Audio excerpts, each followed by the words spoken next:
Nanda Vata Vata ki City Beni Raturala and a radio Bula Duavata, San Francisco. Me Kochi Kenda Vatamai.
Kana turanga kaina marama enda wekinda bagiti ko na kabini singa bogarombu kainda inda makanan raki e bakakina mai biti ena sana tini kama e bogarita ke maninda magatunan raki en singa inda singa bogarowai mai na nonda benua anta bogabina bina bogale buninda rauni be semati talenda tikabun na vaga kana bingarabi na do talenda singa moni boga marutaki da rongo itukutuku anda rongo da nai taki na tambada da ni bisa tiko talenga na basu sonda ia na basu mai bonombalabu o Reverend Lal Muhammad and nona itabi rasati ko talangang wanda bi mata serending taki merba maruta ike muni mai New Zealand di Australia da be tuan na Pacific kando Bula binaka mai Majuro mai na tu Micronesia binaka boga lebu na semati ko mai Niue American Samoa bakaki na mai no kola fo mai tonga so na kandar bo rongo mai kinna na singa lebu ndai binaka boga lebu ke muni na wakanda na bo rongo ko na bo no lebu ngo merke Kauti ki Europe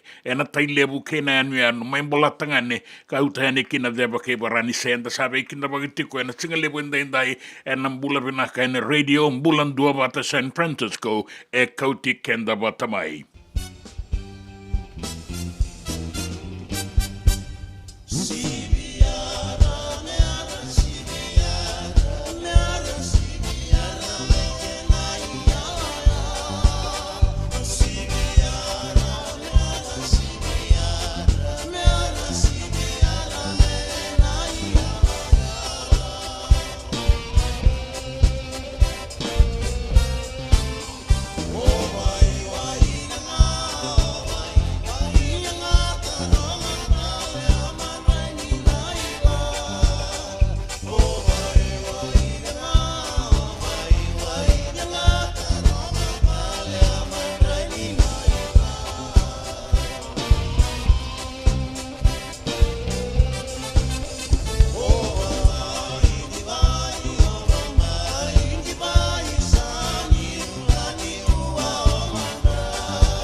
tamatavani aviasana police jazz se viara meara taka mea dovana kene ya lela ni anda ni bula benaka se matiko maenda be bola ni bula na be bola uni daga na bola ni bola ni matani tu ke kemuni na kanda and then dua bata tiko ena singa lebu ni boga rawa yanda indai mai biti so era daga tiko so era ayandra rangara batalenga na itabia so sin rauni daraba kuekina taboga bula tiko eni be kemuni boga ya osara tiko eni ngo Santa Rosa California vinaga boga lebu na sema tiko mai ke kemondo na ndau wararonga mai waga bula vina kalabeti bula vina kana sema tiko mai pasipa nene lebu vinaga boga lebu na bingarabi vinaga boga lebu na sema mai ratu sailasa boga dalai to toka boga woti na be atu anu mai na atu mama nuda to bula vina ka mai mana na Castaway Island Resort wata ke ratu sailasa boga rorongo tiko mai mata manoa vinaga boga lebu ia toka mai o koe andua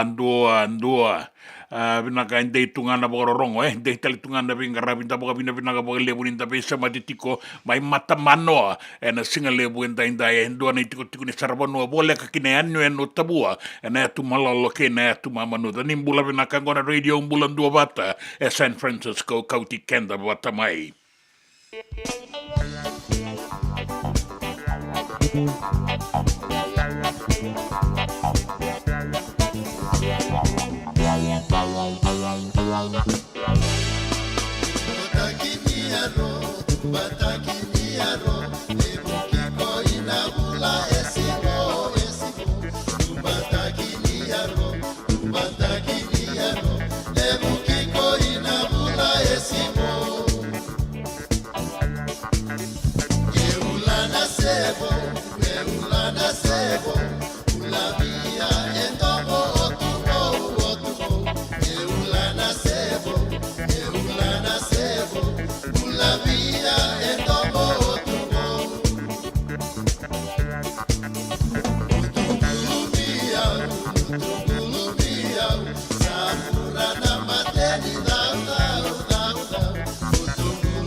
E senga dina ni kara rawa na daka waka kekiwa. Ia endona kainda wipu ke kawaka mamanta taka tuna bingaravi o ia ke tuna kenda to kakana. Na ika, na dalo, na bisikete, na reo bata, na sunbells e tinimbulu makau. O kenda tona senga tiko ni driver se senga ni waka motoka kanda o Rendre na tutu beto seki, erto satu wakarao na Divine Pacific Food Mart mai Sacramento, merto talaveani na nung ni boli-boli. Rawa sara, We tartarangayani na telefoni diwa 21 tolu va diwa ono saivarua. Merto bakarotaka katalada mai na noni boli ena kena ngona totolo tua. Divine Pacific Food Mart, Viturua Viwawalu Franklin Boulevard, Sacramento, California. Namba di telefoni V121 Toluva Ono Saivarua. Ertong garab talangan kena lewak suburi ani nanomu yaya. Maina nonderto stoa kena nomu mate ni katumba. Dendram beka nangola ni kibali lo tena pukuni oso pakadadaka. Sendra kita beka na tos nimbula. Kuani lenga sinui gawa. Nana maki mai kena programu warotaki. Mai vera tau na New Methodist Christian Fellowship USA. Nongu chisu, nongu banua. Rungo vina vima manione na kabini bugu lulu bei Kemando California. Vima mani dua na singilewu ni lotu lewu bei Kemando viti. And a Radio Bula Duavata San Francisco. Me Kauti Keda Vata mai. En de mona ngau na levo ni nondo soso enda sa senga sarangan nikla na da menda vaka talutaka bo sing lutaka sa baka kapitan ne ka koni lo malenga sa tipin dono munua e rauni boka dingo ikemuni waya na JJ's Food Shack Santa Rosa California na we matangali kaka na tibgina me baka na karitoa waraisi na lobo palusami na buwaka na kaiwa soso na dalo na toa na kokonda bainga ni kena ngamure na kaka na buwa malang me baka na steak gai baka loka tabioka kena coleslaw surua that me gela ko patana kena pai nambani kay na manray oya na JJ's Food Shack Santa Rosa California e rosaranga no direct message virto giringa kina bitu sai bitu tolo dio tolo dondo limono se onga wale saranga le tomiko mena no mota e na dio maluma Billy Street oya e Santa Rosa California e rawtalanga ni rotoli dilibata ne kemu katalo washing lebu sa wanga kabi ya mai Santa Rosa kina vato JJ's Food Shack Santa Rosa California. Binaka vakalevo nandau sema tiko mai. Binaka vakalevo nandau asetiko na nonda tu Vata na Radio Bula Duavata San Francisco me Kauti Keda Vata mai. And the sabo leka sarni adawayani na walu sanga bula na undolo na kende wili ni matavu vale na Radio Bula Duavata. Ia e wili sara me vakatoto vatataki kina kende wili na ngwane tau kei ena vea sai hura. Tuana like, tuana share, subscribe talaga Mike na Radio Bula Duavata and na YouTube. Radio Bula Duavata San Francisco, me Kauti Keda Vata mai. Sulutavo na yawa, divana ya bala, wandrobu me wakana ibana ni wanga, na matamu na bula senga idara.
Wanrobu me bakana i panani wanga. Tola malumo baka uto ni manrai suindua baka suini rawai. Anto manrato na matai lawa bi mga maruta kia ni nai baka langa ue na mataka indai sulu tabo ia tangina yawa. Bula binaka pasipa nene lebu. Dola bina binaka buka lebu na sema, binaka buka lebu tiko na sema mai, binaka na biwe kani. Kepuni na buka rorongo tiko mai na yatu Micronesia, mai Majuro, e peli, binaka buka lebu, tau nakabole buat kana sema tiko mai ke mundo na sembertu bali tuku mai tori kana kanda mai na tuku kan wita kini rakibna ka eviti e bugari takini dangi na tiko nga bula sarat tiko na dangi to kalau deba na ngau ya en rakibna kan rakima ma singa bugara wa ibna kasar ni bugara mai viti na singa bugara wa inda ya kabiti ko ni bugara boka e Santa Rosa sa sibito kongo na ba en rusa nga bulu kan dua be mama na minit sa kabiti ko ni bugara boka iyo singa tiko ni paseka na singa na noa na ngorong buka na ngau na mai viti sa singa buka roa inda sa singa ni paseka mai Santa Rosa da buka bina tiko lebu mere mata ni tombua maramayan nu bina lebu na sema tiko mai lorini biola sara-sara tiko mai osi ni bula benakan ni andra ko ni sara-sara tiko na bebo nga o ni sema tiko makine mai o kalandi Aotearoa do bula benaka mai Waikato mai Wangare ni bula benaka na sema tiko mai na mataka inda ina no da bokan bula ninda be semati en radio Bula Duavata ki bura tiko ngo San Francisco Kauti Keda Vata mai.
Oi lele tape uni anu mai kakau ke mua ke lando moni le toto kakia.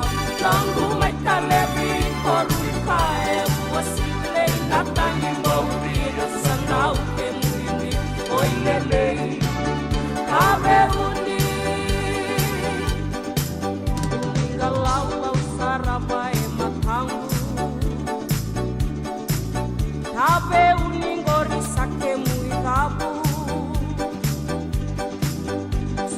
Somo kena tomba e marabu. Wairiki wana nabu. Wai lele tape uni anu mai kakau ke mua te lando moni toto kaldeia. Langu mai talebi korui kae uasile natangi mauri sanau ke muni. Oi lele tape uni. Oi lele tape uni.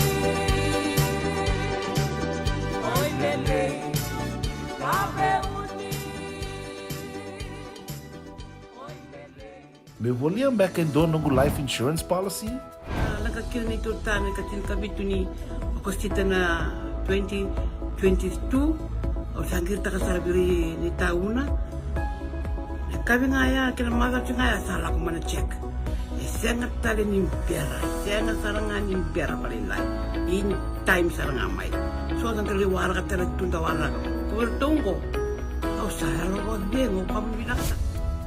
Iyo, o yasar ngana buna, e rau sara, sa tiko na pepa se senga, bula binaka se tobi mate, kambani duan nga kana soma mena claim na lomni rosa nga bulu kavana ua keada na lenga, nisa e ambaki roa tina policy. Text mai kina wasa eva walu dua, tolu walu lima e na kena i tuku matai lalai, o ya na wasa eva walu dua, tolu walu lima. Doyan Robina kana marramanaita. Do samba di ba kusa iwe. Yandra naita. Kita sili katalau mande na Orange Lounge. Maleka. Gora san ba di kata bina kasar tunga toboy sempamba kau. Gai woi dala tu kin nambat. Koe serengan kori. Sono ngono santa bina kat serengan na kenta kakana. Dina to zoko. Keba kitu sana berata ini bagai singelebu. Kitu sana gele bagai kabi ngaya ni kena. Na Orange Lounge, katalau buka singelebu se buka kabi, e barau te itu buka manggo sanggai to toka na buno ni kana. Mai na menta to ide niki, kena buka singelebu se buka kabi me buka na buka sekera. Na sui, ike te buteke roro buka lolo keina vida tale. Gira ramo kila na menu ni singoya.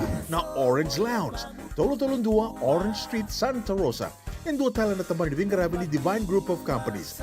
Dola mena wala kaloka na mataka, kina wala kaloka anambongi moniti kina singatambo. Na Orange Lounge, tolo dua Orange Street, Santa Rosa. Dendran beka nang wala ni kibal ni lo tira buku ni oso pakadadaka. Sen drakin beka na tos nimbula, kuwa ni lenga sinui gawa. Nana maki mai kina programo warotaki. Mai vera tau na New Methodist Christian Fellowship USA, nongu chisu, nongu banua. Rua na bima manione na kabini buku lulu bei Kemando e California, bima mani dua na singilebu ni lotu lebu bei Kemando e Viti, and a radio Bula Duavata San Francisco, me Kauti Keda Vata mai. Nanonda Vata ke City Veni Raturala.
sa mai vengo sa o tina baka ngata kini wa bulangi-langi di ona e vangu tu boli kena o wakalatia na waina reo reba. Na serene i lai kuli ke rato na kendomo ni kukuru erto alanga tatalanga na rube bula mai na korbo mai kumbulau mai mbua ni mbula benaka. Mbula benaka sabi mama tokongo na tini karua na ngauna mai viti enta bororongo manda abe na italatala Alal Muhammad baleta na mua ni maraongo na singa bukarawa inda mai viti se daba na itukutuku na italatala Alal Muhammad. The lost. Kenda na ibagatawa ngo sa tal mai weekenda. Lestel mai na boss ni kalong ketu na bango chisu. Kendo na ibagatawa nga. Leba manda na diwa sang mulkadi o leba karamay nandua. Se alichi. Elebutu nandua chigungo. Abali kenda via kaulo tu chigo pertani ya ke no tan taleso. Evina kangor. O ko manda nga menda lang nga na itu ni bangori na wekanda sinrao chigo. Amale kanan renre. Sinrao la kochu. Sinrao chunga. Yeah, na lost image in our church today. We are not going out, my friends. Then we cry. Salele man ito. Ramgo, willy. Our census has gone down. The Methodist Church. Amay bida 200,000. Ngono kila chigo 200,000. Angay lutu chungmay. Angay bidang ko 192,000. Oh, tamani. Ala ko ibe. Kaya bangangan doon na sir ni walele mo ang na ibakatawara more than no. Sino more than no? More than no. Gevadab. Si Piera, sesetu. Abuna Wesley doon na Ruana Bula South. Ang gabuna uchu ang ka. Lalab na sir lebong ko na ibakatawara more than no na si Piera. Sesenong ito da gendo siya nga taltala. Ora si Piera more than no na ibakatawara sesetu. Sakandi na ba kaya Asesengan na ibakatawa sa mo der nasib. Dabi sotang man nangani serengo. Amen. E pinaganda sa Antonio tikongo na muan ni bulo September sa aroro tikomay na tingani sudu na bulo December. Kena serea e watawa era tu na sipi modeno. Yang gome tukuno na italatala. Senga. Na sipi modeno. Ay bakatawa rasa situ. Pinagabalebu enda na kaisa mataliki koya ena lomani au katarabongo. Pinagabalebu na sama tiko mai ena singalebu enda indai ena radio Bula Duavata San Francisco. Ngona nonda bata ni sa sivitok ngona tinikandua ena tolu sangabulu karua be mama na meniti.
Singa ni konda talai au ngai na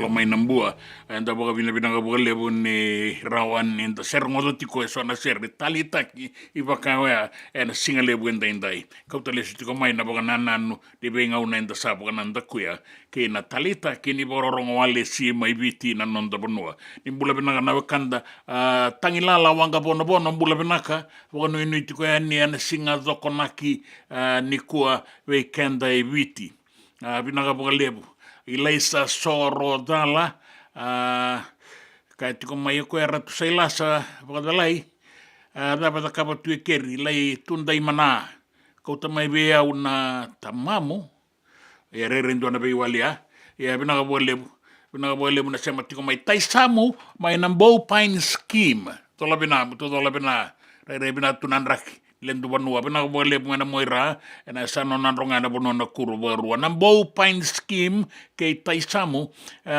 to bono ni bina tiko beira na nonda do robo era nangito ni kuela wanga pa mai singa toka na timi ni ambakitini kawalu ni biti Tuota kene ambakitini kawalu ni Australia rona sota ni kuela wanga ena kabenda indai bono ni bina kabe kimuni na do robo bina bole sangai me be biar dapat toka ni na bitala no ambaleta no ribota bota na do robo ena kena bitala no ana kena daga ke se botiko enda nangai boga murietiko eni boga malua ena radio Bula Duavata gona nonda bata Isaling berada memang bosotin kemui tubuh merungati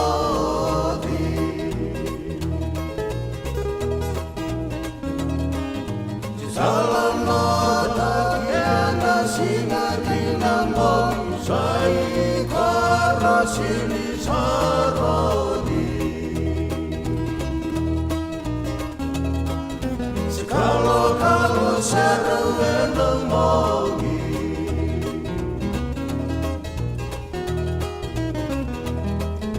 ni korai mai sama dan di bang tamu nilai balasina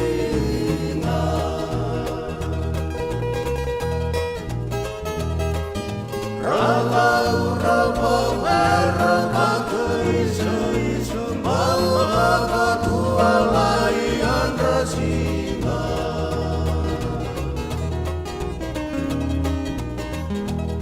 Dan Maria majimu etalima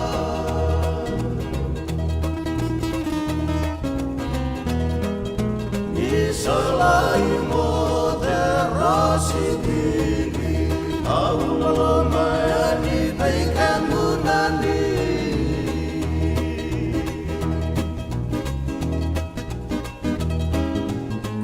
Ani koreke se alambini Onlai samaluni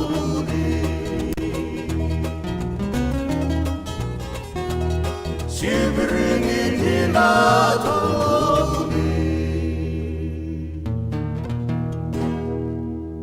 Ena muna ngauna na lepo ni nondo so enda sa senga sarangan nikla na dapo menda Vata talau taka buka singi lewu taka siapa kaya kapitang ne kakuni lo malenga sa tipin tono munua erau ni buka tingo ikimunyo wayana JJ's Food Shack Santa Rosa, California na vei matanggali kaka na itibigina mebaka na karitoa waraisi na lobo palusami na buwaka na kaiwa soso na dalo na toa na kokonda baingani kena gamure na kaka na buwa malang mebaka na steak gai wakaya loka tabioka kena kouslo surua Otat ni, kailangan ko pata na kaya ng pie ng bani kay na manray. O yan na JJ's Food Shack, Santa Rosa, California. Erang sarang ano direct message virto, giring akin na bitu sa iba bitu, tolo duon limono, se, o nga wali sarang alito, miko may nanomota, na diyo maluma, Bailey Street, o yan Santa Rosa, California.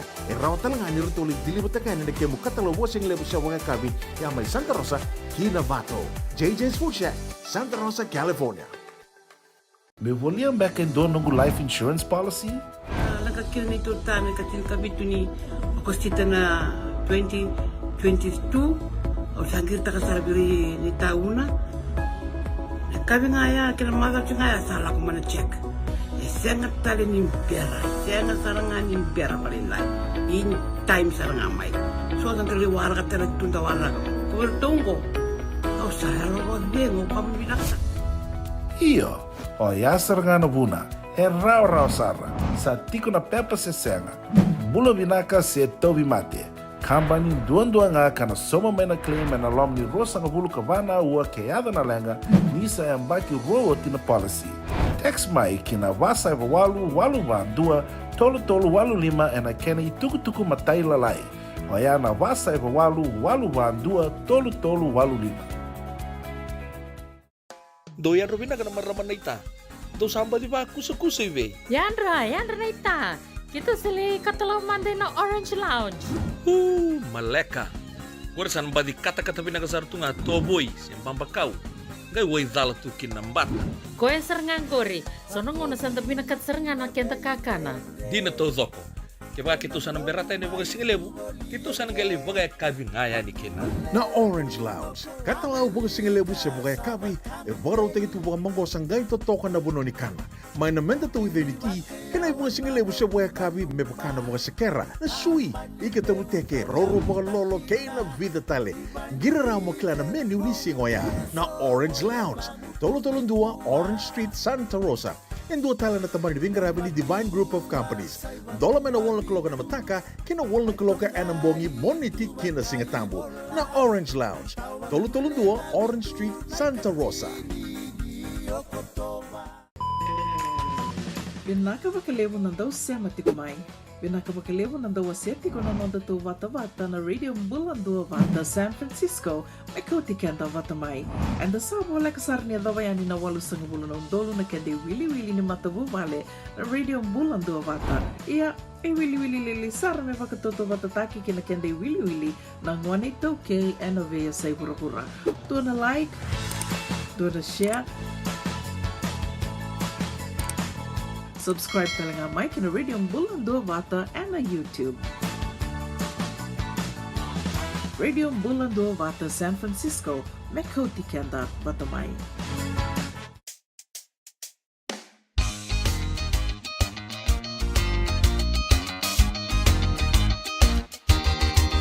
Go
Ke pitu vei mama. Bula venaka mere matani tombua. Iandra venaka na maramayanu. Bula venaka. O tukaro ko seta amena. Bula venaka matagali. Taisamu. Io sa lanon lem sirni bawa bina bina na bawa nui bina warna sarabo nang gitu ni kuwa. Ana under 18 na ibiti, under 18 ni Ozzy. Ilawanga Park. Johnson Oma, bula binaka may suba eviti isa. Rabang bulat ko may nawakanda na korturangan ni nonda banua. Lendua solebu, bula binaka matagali, binaka paglebu na pingarabi, binaka na sema may. Tiko talengo Johnson Oma, oile kay tungo ita kaun robe. Lolo mabike muni, lolo matelengani, lolo matueningo Santa Rosa biki mamina tikongo. Api melekin rau, dola binata maya. Sema kote atikue Kalsa, Kalsa Road. Me ngai waruta ki ndua na sere merto wa maruta ki nango Luisa o vani o inise o soba o inikiti o noa o gem na pena nomine ya pimelek pina ka bagalebu baga maruta i kotoga na lenru baga mauniabi o vani soba ke gem Kalsa Road o rongo ro baga mauna noa sa ndua na baga nui bina kaya ni na radio Bula Duavata kalunga tanabu balebo tangilala wanga bono ono ni binaka tiko yani na singa tokonaki ke mami ebiti o binaka ki mami talanga ke singa tokonaki tiko na singa buka rombuka ko sa tiko buyan kina mai bula bina kabe ni tomuse tola bina weka bina bole bina rongo ti mai Howell Road bina bole bulebi kailo tarna dola tarna anda kai gere mertombono ni talanga kina na lewe ni Fiji water en noroto bole bola lautoka sema tiko yani anda city ni suka en singale bwenda ndia da wara kan tukutuku na no kina be sai burabura tukutuku ni ngito kainan raki en tinikarua en radio Bula Duavata at San Francisco.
Talanoa keina korokula.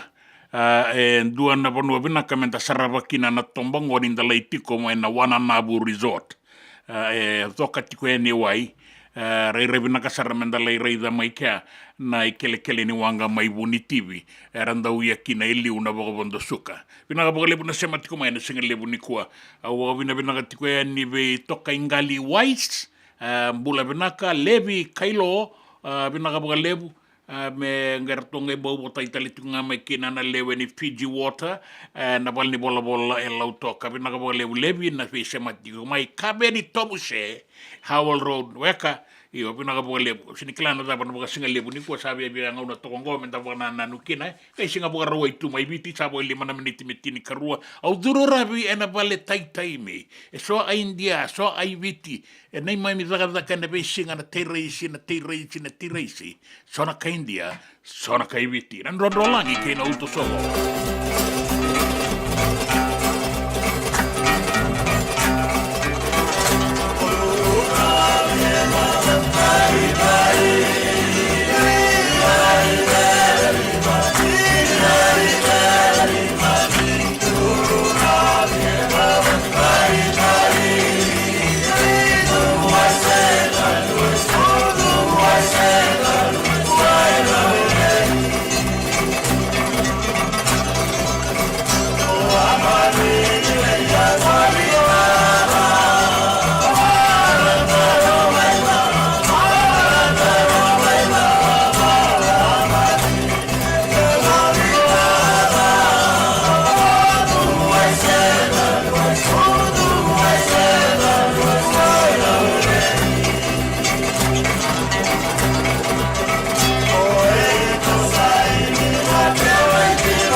Rodolangi kei na uto solo duru ravi ena vale taitaimi sona a India sona ai viti nei mami zakazaka na vesinga na teiraisi da waraka toko nei tukutuku na nonta vanua kei na vea sai vura a gai paka zaba manda na nonta tua kambata na bani waka sona ngone urto leto lumbeka era to lubeni tui ena vanua era to tiukina Saka ni dabuti mai na koro se abusa se matangali se asana era to lubeni tui nga na kara to rongaba era to kambata na bani waka Rato sati ko lomor to wang matia sarna buaka. Tama me kang gayado. Tapa rongo be una isi matewai.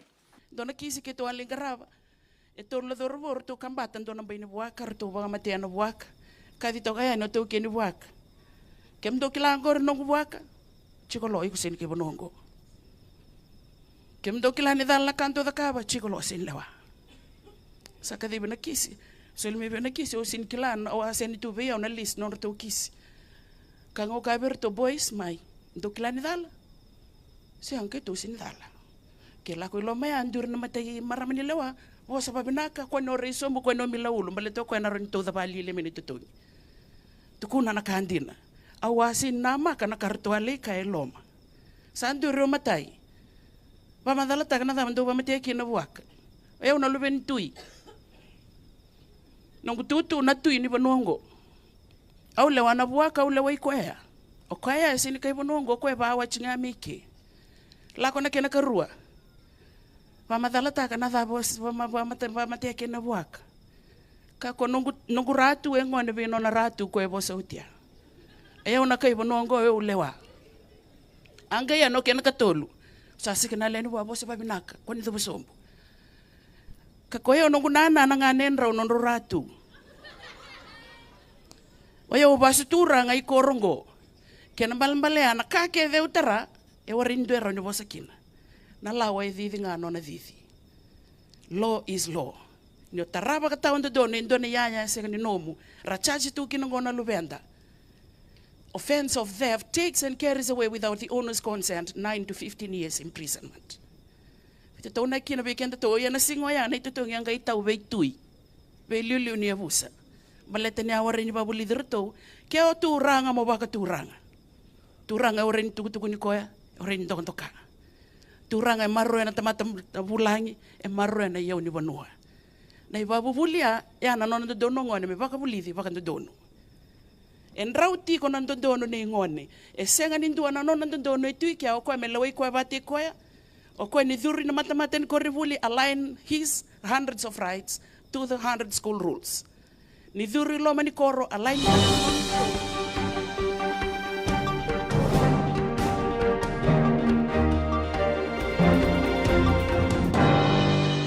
Nei tukutuku e na nonda vanua.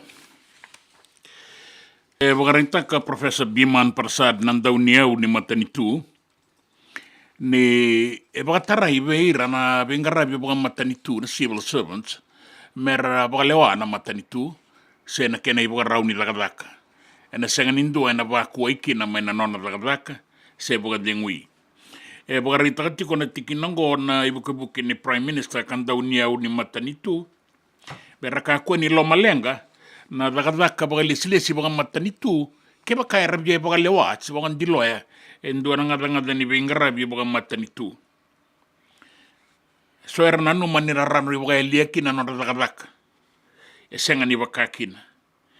Ke baka edori na kena salang dondonu na bebu na udi, me rawa kina na tumbudake, ke na tiko binaka ia na rongoda na matanitu. E kaua i takatalenga na matanitu.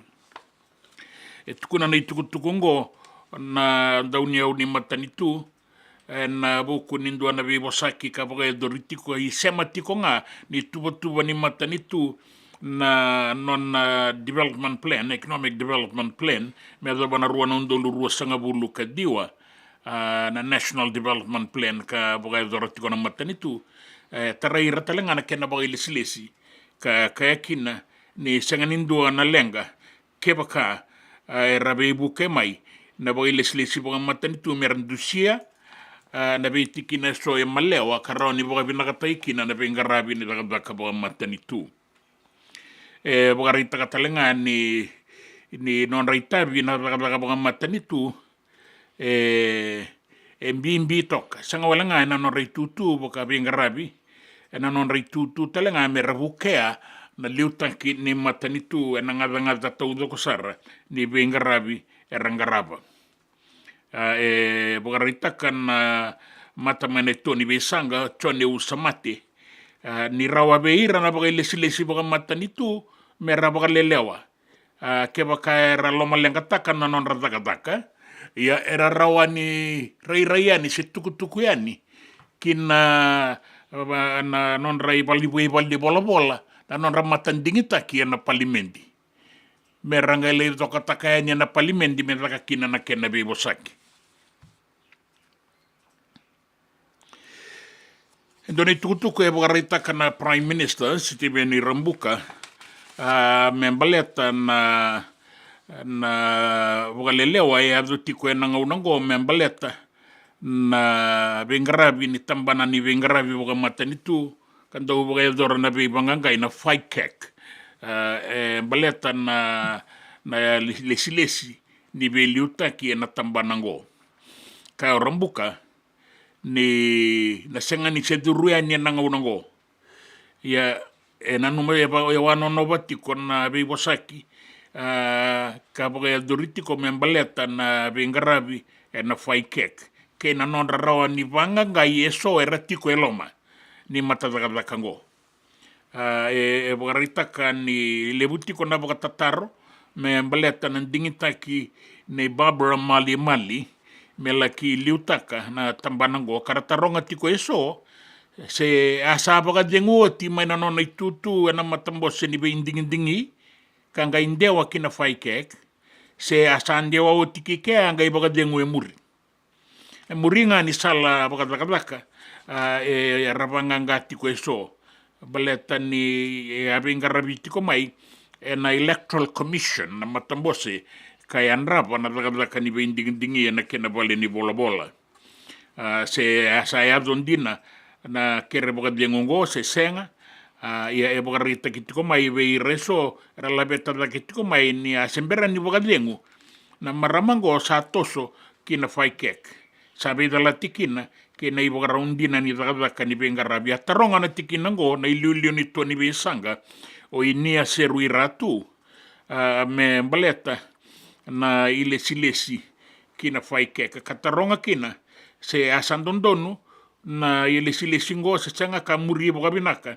na ngauni sala ya lesikina o Barbara Mali kina itutu ni beli utaki ni fai kek kina gitu e boga rita kamai na dawi boga tabulidi ni no da timi lewa abitu o se kolini sau ni rawa veira na dorbo era boga rautiko kina sota ni burabura na bulo November merala kingito kina non rei songo ningito kina timi revia matataka merawa nira ya balata tiko kina na daga ningito bata ke na ba kawayango era boga dortiko na ngaunango kaya o kolinisau irawa veroto na lewe ni Fiji Airways National Sevens merato laki boga itabiani na sona sota lewe habitu na non da banua ka rawa ni relaki boga itabiki na dorubo era sa andingi taki ka boga rauta kiti ko na ngaunango na timile habitu ni biti na sota ni burabura na mbakingo me kauta ni kina mbaki katumai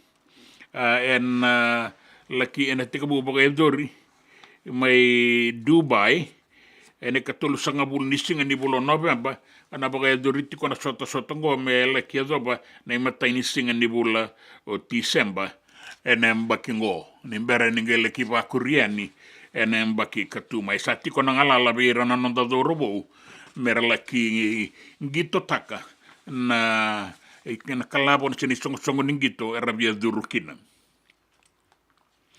na sota boga mbaki ni ratu sukuna bowl raunda ngito kina na timini matai walu ke na timini ovisa sanga wala ngana rakabi sota lana ngito era boga itabi kina mdo todo kona madawa na sota ka boga doringo enda biambaki enda sanga ni bisa wena mbaki ngo enda bakata le ngakina era to ka toka mai na soba na bilongo ena tokandei be rato na tambadaga ni ovisa rato a setura na mbaki ruona ndolu ruasanga bulu karua ruasanga bulu katolu na mbaki sao tierto nanu amerato na maroro etale na mbaki ngo abagan deita kana tikinango na commission na bagatawa ni tambadaga ni ovisa o Chuki Fong Chu ka abareta kan dirato sa baga rautiko erato sa abaga sarabataletico ngana abaga rau abaga doritiko na kembani matai balu kina be bonu atale so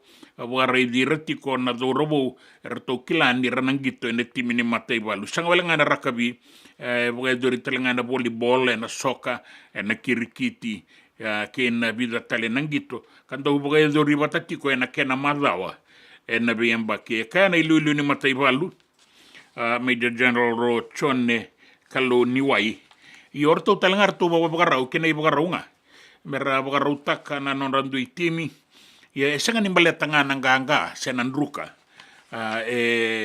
baga rita kina na kau ni non ra veilomani kena ve tokoni na daurobo kei na marama se ngone lewa e rangito taka na matataka rua ya na matai valu wata kei na ovisa e na numitiko ni ambakingo e na senga ni vesau e na wakakina tana rai kena ambakita lengango satu kita kia ni kindelai nambua na tanoa na ratu suku na bowl me laki toka kina ni rai o koe ngaya na bonua yang dondon no metiko kina iyo taka toka ni mbuno ya rakai talengai so besibi mandana koro endangai kalu kina bia sai bura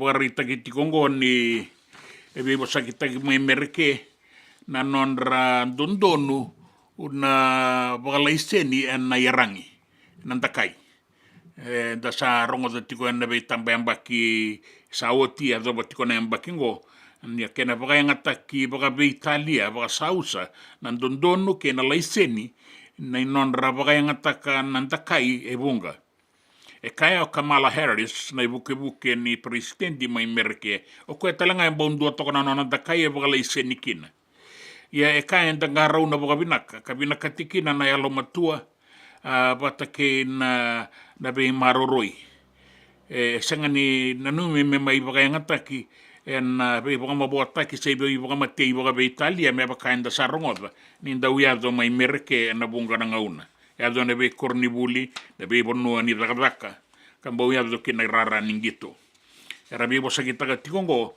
na banga gado takini lao me baga malu takimanda se sa tamba boko di manda e sona tikini lawa kambaleta na tauke nyarangi mai merke kinan raki na non dabonua me do bonon bongi lebu indai en uku tiko na loa na tau banga una nauda en na be bonu eso en na deba ni kei biti lebu ke na be anu bole katango e serua na mosi na bakakina na bua bata ke suba kautani ki nausori korobou kin woliku ke tailebu na sana raki raki na sana naitasiri bata ke namosi e bakakina maimbua na sana umbua kina deba sana maduata kina tokalau ke na sana da kaunrobe ne anu bole kata mai dikombia nangelelebu o tabe uni laudala ke Vata bakakina na sana ruo o lo mai viti Vata ke na sano lau. Wara na wasa na sora ngau na batang bongi se ua na wasa kana deikota na ituba ganin raki andai me do na singa ni mataka. Foi axe malele ko nga explorer koa no aia. E rotuma na singa ni beso telenga na kena ituba ganin raki na deikota nga andai me do na singa ni mataka. Sai ko ngori na itukutuku ni raki, tukutuku na nonda bonua na itukutuku ni gito kena besa ibura na nonda Vata kay City Veni Raturla. Isa balan mai nano buseretale eu bagromoli nando moni wakanana tu nanu marawali kami tu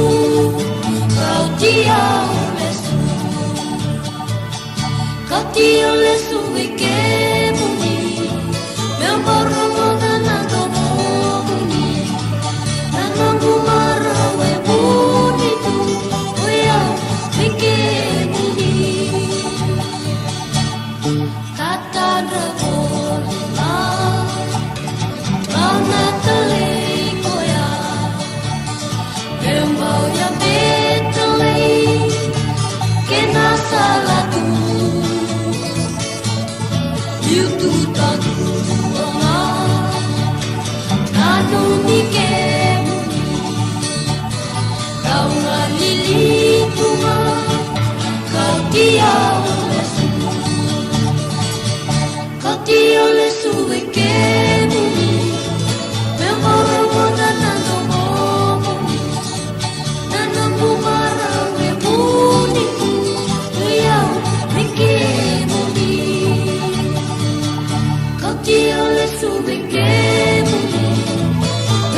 me volia mbeka ndo nungu life insurance policy?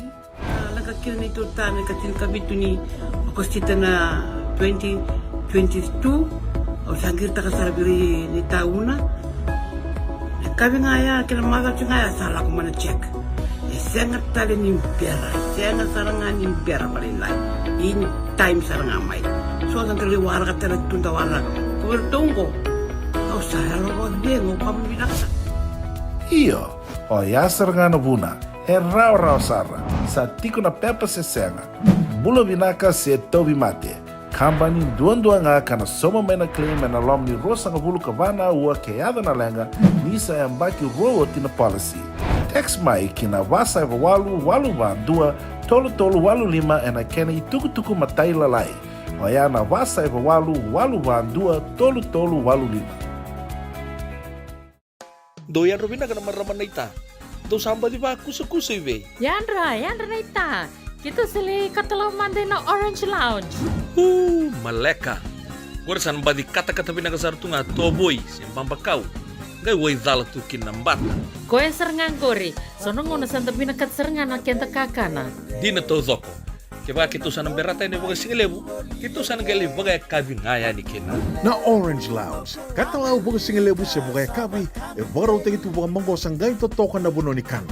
Mai na menta to identity. Kena bagai singelebu se bagai kabi me bakana bagai sekera. Na sui. Ike tabu teke roro bagai lolo keina vida tale. Gira ramo kila na menu ni singoya. Na Orange Lounge. Tolo-tolong dua Orange Street, Santa Rosa. Yang dua tala na tamani bingarabi ni Divine Group of Companies. Dola mena wala kaloka na mataka, kina wala kaloka anambongi moniti kina singatambo. Na Orange Lounge. Tolo-tolong dua Orange Street, Santa Rosa. Dendram beka nang wala ni kibal ni lote na buko ni oso pakadadaka. Sen drakin-drakitan beka na itos-tos ni Bula, kuha ni lenga sinui gawa-gawa. Nana magi-mai kina programo warotaki. Mai vera tau na New Methodist Christian Fellowship USA. Nongu chisu, nongu banoa. Roge na vima manione na kabini bugu lulu bei kemundo e California. Vima mani dua na singilevu ni lotu levu bei kemundo e viti. And a radio Bula Duavata San Francisco. Me Kauti Keda Vata mai. Nanonda Vata kei City Veni Raturala.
O pandra ke sasa. Toka e loma na koro e rua o na talena ke o soro komba.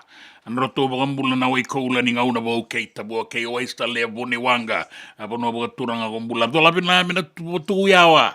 Sa dola pina ina roro ani kua. Ndona serere tona kaina numitiukina ndona ila walawango. O toka ingali wise. Bula pinaka. Kai tuko mai bula re i o mia bula re inga re nga rongo re vi ronga o mia ugu na ba lebu toka ingali wise na ba lebu bula na tuko mai na parta isibuni mai sabu Zack Farrell bula sianga mai sangani eninga mai sangani isa na ba lebu mai sakani o Zack Farrell no mai na no endo na tukutuku asini mani kadibakiani baletani asa ba le sueta le ko tukuna mai o nanu mana urido na ya dango nanu masara na utoni tukutuku ya na Zack Lee tukuna mai viau me usale sueni kisuba mo le bile wa imbaleta na bua birni rona ndolo kaono ya una nuita katiko ni una ya ni suba una kauta tiko ya ni nanu mubini boke nanu mutiamba o tindronga le bitala no abo binaka ni ya ni biti bina abo le bitobe sa abo langi totoka ngai makare bina abo le na radio Bula Duavata ke to sema tiko ya ningo mai buaki na ya tu sawa dola bina mena dula dola bina na tu sawa balambalabu moya wini kabwa tarna dola bina jungar ni walu Bula binaka tukuna tiko moko na happy Fiji day io na madwa mai muri tana ga yazo tiko kin na kena marautaki sakiu sataki rua Bula binaka tori katina i sombo na maramango samba di semati kenta tiko en ena tukuka ka tiko mai ni sambula binaka sawo ti tokongona rua en rua sanga buluka rua na miniti ena kabi ni boga rumbuka nraki rungu atokongona nraki ena tukuka Bula binaka banu ni binaka bi kemuni tori katinai binaka bole bonanda makutu ni sema mai sakiu sataki rua na numira tu tiko mai na endo na matai lala ka artu tokango e Watuanga ertu katalitunga mai ertu sasama kitikongo e Watuanga o Chochi o Kasio o Marama o Mote o Luisa ke Sakiusa sombo bina bole muna sema tiko mai dana kai buka rongo talitunga bina italatala nan dona ngauna leka maingo and radio Bula Duavata San Francisco na nonda bata e Kauti Keda bata mai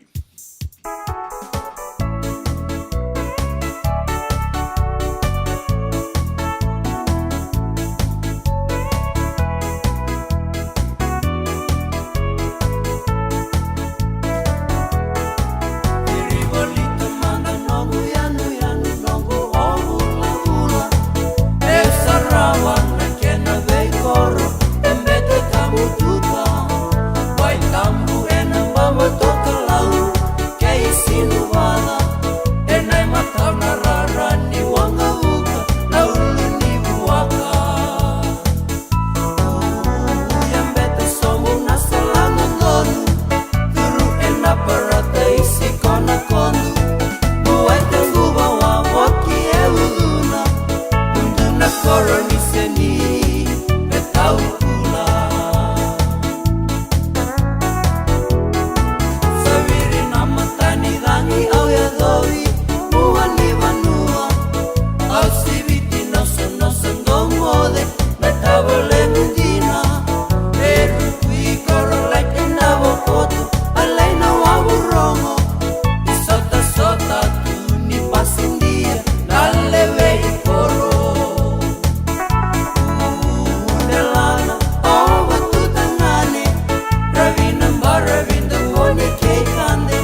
ena muna ngauna na levo ni nondo soso enda sa senga sarangan ni kila na dapo menda vaka talautaka buka singi leutaka siya kaya kapitak ni kakuni lo malenga sa tipin dono munua erau ni buka dingo ikimunio wayana JJ's Food Shack Santa Rosa, California na vei matangali kaka na itibgina mebaka na karitoa waraisi na lobo palusami na buwaka na kaiwa soso na dalo na toa na kokonda bayangani ka ng gamure na kaka na buwa malangin mebaka na steak gay wakay loka tabioka ka na kauslo surua tatni kailangan ko pata na kaya na pie ng bani kay na manray o yan na JJ's Food Shack Santa Rosa, California. E rosarangan no direct message virto giringa kina vitu sa vitu tolo dio tolo dundo limono se onga wale saranga lito miko mena no mota e na dio maluma Billy Street o ya e Santa Rosa, California. E rautalang ani rito li dilibata kani na kemu katalo wasing lebu sa wanga kabi ya mai Santa Rosa kina vato.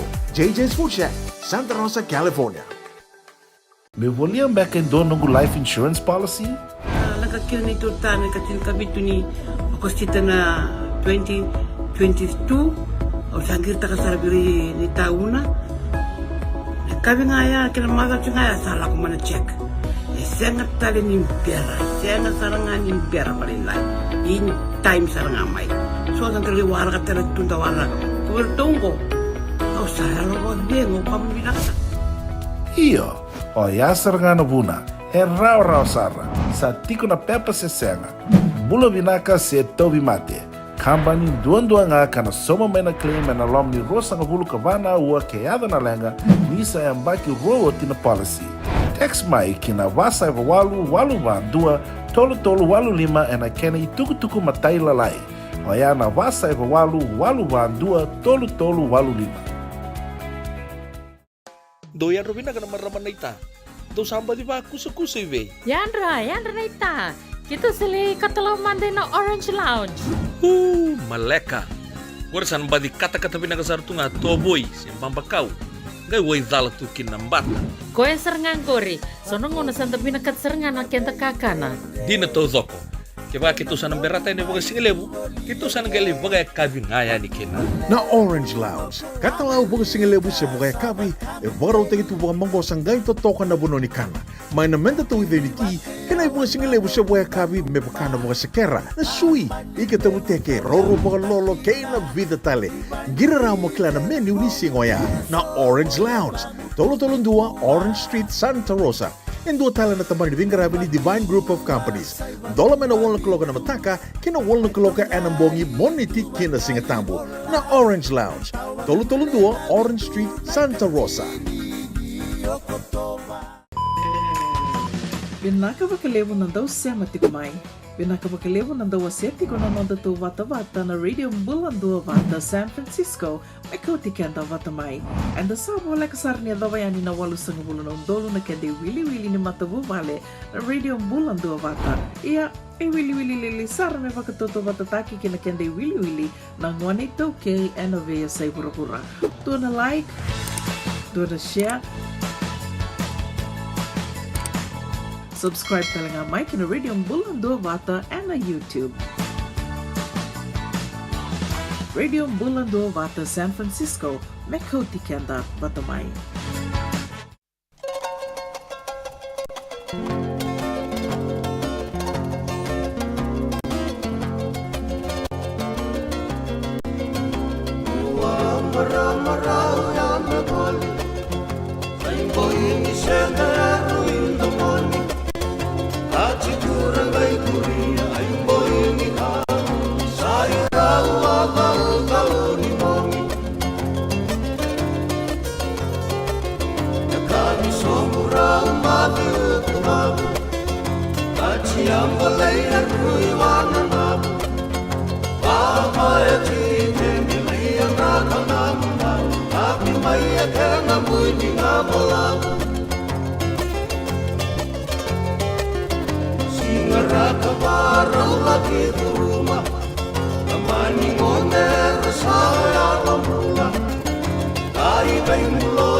Linganay matau na iselekapa na linganay maui na kuroi katakata dona kaina malala Bina wale bunda rongo kin ita tek kene uti tiana madongo be na tala Lal Muhammad no mo zaka ngana teitei ko so tiana be tala no na bosa balabu teitei nga teitei tiko aku ni bosa sangrana salamalum sekan raw na bula na tala Lal Muhammad.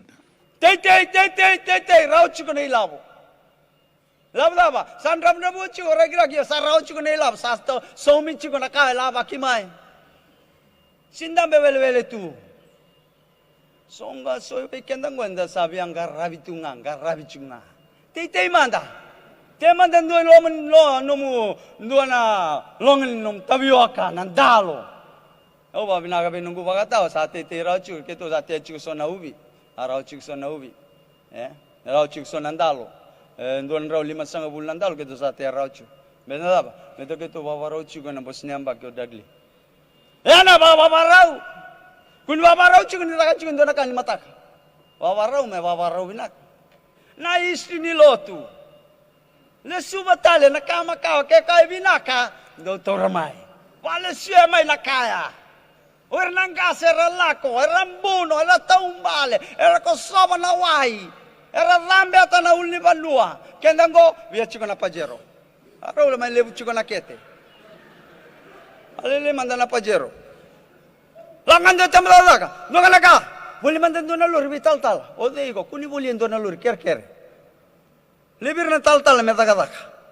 Lebir na tal ngona le vale setal mai na image ni lotu waisle. Kandin. Kebana ke bogale suitale mai tei kendora kai vital no takina tei nga kina boga nga tengele endara ngai sema tale kina tala Lal Muhammad en madawa katuma inda boga bina kana no itabi na madongo bina ga bogale buna sema tiko mai na singale bu indai rao ni likamandai ni sona ya tikungo o sa boga bina ga bogale bu sakiu satakirua ertu nambau o kilaitiko nango nertu sasama kitiko mai batuanga o chochi kasio marama o mote o Luisa ke sakiusa binaga boli ba ke sakuru matalamba bulare aubu mai baga singale le somebody ndo na bisureti ni baga singale bu satungo baingani tabu baga miti o tingai kenedoi na kulu tabu na uto hardo kai tiko me tabu kami dana uto sabea ai dai there dola bina bulau lisi domro gona maramatua kangungo wako tuku saratiko my Sunshine Coast my Queensland my Australia kai tiko mai dola bina ambai tau no nauda ina Sunshine Coast tau tiko nauda mai kia ia wakano ina bina katiko mai buan tadi ke rau o ite samba kibitu sangabulu lolo maberto mai laudala lolo mai banita onita ino ko towe dola bina walebu na walebu bulau wale ga nonanga una ni sota unai sinambo se bulare kere mertonga i botai teletinga Filipe Simi ke noa na walebu mbarabi Enrico tala noa mandani nanga unango ni nongu yan retiko na telecom balelebu sa ngole mai ndona dorobo ni bono mbalabu no sorry ni bono lebu sa mai kere o koe ni sa sau mauti mai na nambili ni liba mai kerea me lei wangata le manda na liba tuku na ni wa sama ni tuku na ni bi koe bosota o kito ngaraba na baka tuku sanga ni tambana ni liba ngo oiso me rau sema na liba ke na taliboni vina bolebu mbarabi Enrico vina bolebu ke o satoro mandanga na isau ni liba gai tuku na ba me gai wanga na madomingo sia sana ila tuku tu ivalu bula maleka matangali na numira tiko ngana non tavale rato tongo e vale rato setita vina bolebu no gai bakuri tiko ani na no mobe na numi vina bolebu na sema tiko mai na radio Bula Duavata San Francisco Kauti Keda Vata mai.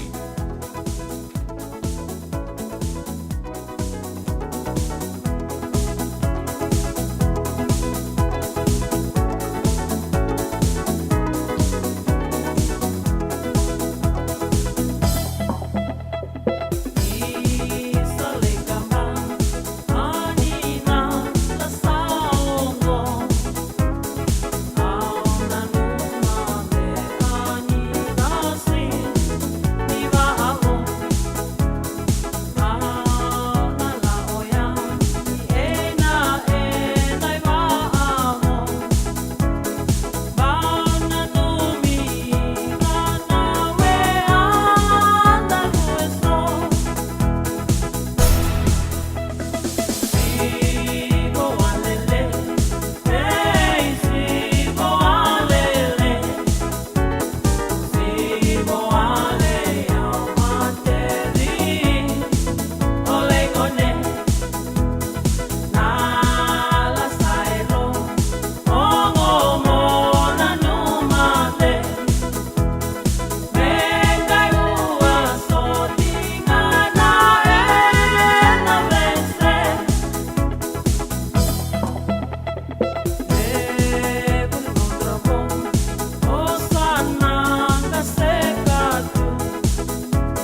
senga dina ni kara rawana daka waka kekiwa.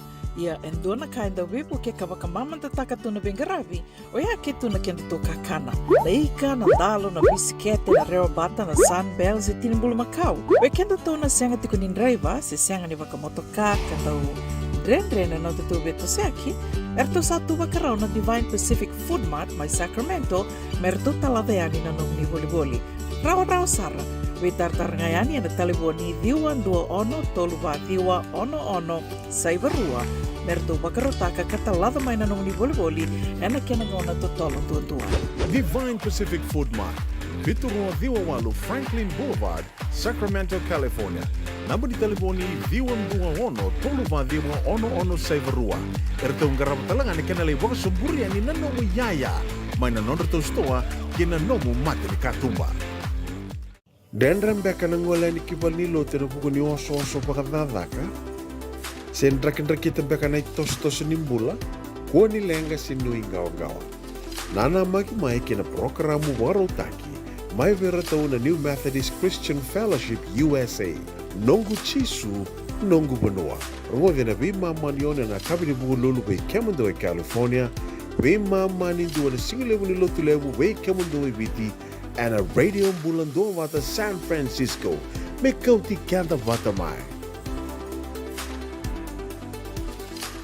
Nanonda Vata ke Fijian Radio Station.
to sa rita kirto ko may na dorobo le ni mata sera ni kambu kay na liwa lo man di panua ni tasiri to ni to ke ni lalambe bula na ko waka sa mata ko na talano ni mbarabi ni rico baleta na dorobo wala kauta ni nanono to umbili sa saumioti na mbili ni liba ngai kauta tale verto na telecom mai vale lebu le kere nyoko merto ngale wanga na dina aka to mai sama di roro baleta ni be bola katina TFL pota kena EFL na tambana ni liba ko mbere na no msango le ni kina be kemundo ya ndo ge sema tanga na wani liba ti kongori ke na no ndo wani taliboni bula na kandia uluina beba dola bina ratu tau dola bina yandi sa totoka ngai kata tunggonan raki malebani rongo bina kana sere bina ka lebu na sema tikumai remati ngomai ngori mai malebani mai Australia no itakini sabe bi o titoka na batambata mai keri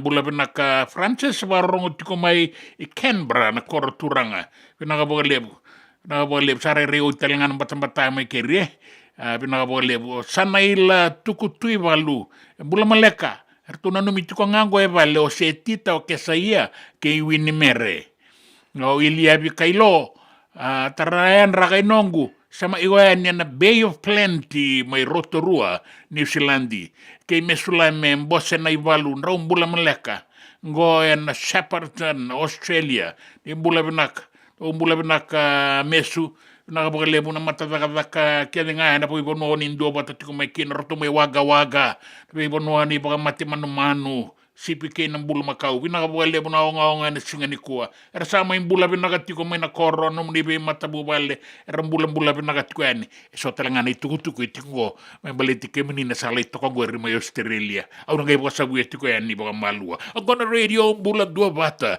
San Francisco Kauti Keda Vata may ni dawara ka na itukutuko na nung tabanua kinabi sa iburuboda enandua.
E na soto tau lukudi a vera tōn matasere na dangi doiri ke Aotea e na radio Bula Duavata San Francisco na Singalebu and Daindai. Kanda bakarorongo manda ki na tambadagadaga ni Ovisa na kenan renre ni maroroi na maue ni linganda ke na nonda takadaka. Una isi mati wai. Na ngau na ke tu taraki na fingerprint ni ngone, that's the end of his future. Wakanga na dhuru ina waka college ko iti kono ulubatu. Baleta na ngona sa toriki no na fingerprint, ena lai fomu ono fomu vito ko e pasi rota na makani pailati. Nila imbimbi una no korni bule na senga nindu ona katumba indola bingone. La ko ibalangi vangara daka na songo keviwa. Baleta dokila to ko ena lesi talima me me ko te na nona police clearance that criminal record remains till death. Sindo embokoda. Tiko na non to rehabilitation report kenda to so matalen do nan rawalo sa ngabulka bitu tiko bakadada na keni saw. Menapola me na commissioner ni obisa sa ito bo binaka sa leo ni bono binaka sa to kono bo levo na bono na loto na matenitu. But that rehabilitation report pay difference aside from your police clearance and angai solely after 20 years. If the child does not re-offend. Kaya baka endo na leo ni bunwa senga tal ni dala. Ito na sa ibig, so na turanga, so na marama, vakati ko na intake ni British Army na US Navy, ramay tangiti ko na itumbutumbu. Nalubengo sa abelewa yoti, sa songo makawa na kisi. Iyan na dabelenga. O kaya mundo songo tati ko na nanggay waray. O rito na embassy gori. E ti ko nga na vetting team ni bebo nuanda apply kina. Bole rito na vetting team, or to na nakabati ko na intake na kani British Army. We only receive those with no police record. Era pasiti ko na aptitude test, passive na kana veterongi, pass na fitness level, kake de pastaki. Leila ko na medical. Na yoti ni ka ko na police clearance e na senga ni mboko. Sa so mi na fine ba matabelo wai le sta longo na le vuli. Go, Tim.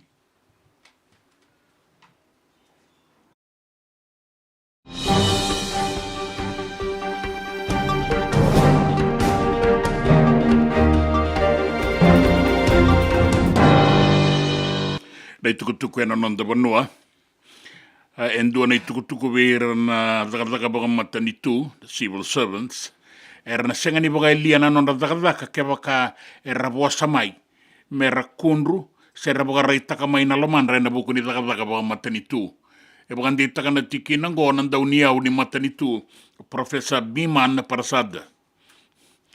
Kaya o Parasad ni tiko na ngalala me rabosa kina na dakadaka baga matanitu ke raboga lelewa se rakundru se raboga raitaka mai na loman rene boga rauni dakadaka ke ina benga rabi ni matanitu maleta ni ragaraba tiko na kena itabi boga raitaka na itukutukungo en ndua na boga tataro raramba boga eduritiko ka semati kina benga rabi na nua metua na matanitu membaleta na bei boga torra kitaki ni nonta banua na National Development Plan me tika buena mbaki maingo ki na rua nundolu rua sanga bulu kadiwa e tiki ni tuba-tubango na nonra boga itabi talenga na boga ilisi boga matanitu raoni boga lewa na matanitu na seni boga ilia na nomu zakadaka se ototongi takikina boga duritiko na buli ke na tuba-tubango na University ni Deba ni Pasifika e kaya Professor Prasad ni bunga vera na vengare boga matanitu tu vinakasar na non rakila ti tombu na non ramangosa e rasanga tu ni raoni bosa e lenga tagiti con de na mani boga elia na radaka sera totongi tagikina e kaya o professor Prasad ni nasanga ni bakakina gori na non randondonu e boga rita katalenga ni satu sotale na sala e boga rita kamai na mata na toni besanga chone usa mate ni keba kaendre na non rabo garitaka e matana lebu na non rakondru na boga lesi boga matani tu e sarao ni ra kautani ki beira na non ramata ki na palimendi mengele zokataki ani na palimendi na non rakondru se na non rabo tutu sa boga ritaka na matani tu ni kawaitaka na atakadaka e na tambana ni be wangangai na Fiji Independent Commission Against Corruption, and of my cake. And buku ni beisau kama iado and veliuta kini tambanango. Lebu na bagatataro ya tiko mai me baleti Barbara Mali o kwe kanga ilisiwo kina itutu baga iliuliu ni fai cake. Era taronga tiko eso se sandondonu bagatakadaka na kena baga edorina tikinango kena ilisilingo se senga. Baleta ni rataronga talenga se asa baga denguoti mai na electric commission ka baga itabiti ko kina nimbera ninga ilesi kina baga na fai kek se asa tiko rawa na fai kek ni sembera ni baga dengu mai na nona itutu na electoral commission e kaya rambuka ni kaua itagiti ko na tikinango me muri kina baga nondono na ibaga raunga ni baga o rambuka na prime minister elewe talenga kay liu ni Constitutional Commission o koe kanda uweilesi en itutu baga matanitu baga ngo. Ye rakaya mai eso ni sa dono baga binaka na ileslesi ni Barbara Mali sa murio tikede kina baga binaka na ngada ni bingarabi e nondono mendikebi ni mberni taura na itutu ya kinangito. Solia na ngalala o se kolinisau na dawe baga tabulidi ni timile a vitu ni viti ni narawa ni rala kingito na do robo e rasa tikongo kara sa maroro itokongo e na nonda lewe ni timile a vitu na Fiji Airways National Sevens merlengito e na timi rabinakata senduan na bono era na nunga merango lekine merlengito e na sota ni ngito leo e abitu enda uboga eldoria na nonda bono e na ngau na bagango e solitu na ngalal e kaya kolinisau ni na binakatalenga merlengito me kuritiko kina na non rabaka ukaweango ke na non rabe kilai na non da do robo unda ungito en na iwasuwasungo na leo e abitu mbeleta na sota ni burabura sa na tekibu e na bulo November na ikatulu sanga bulo ni singa kana baga eldori mai Dubai mai na katulu sanga bulo ni singa ni bulo November medoba na imatay ni singa ni bulo December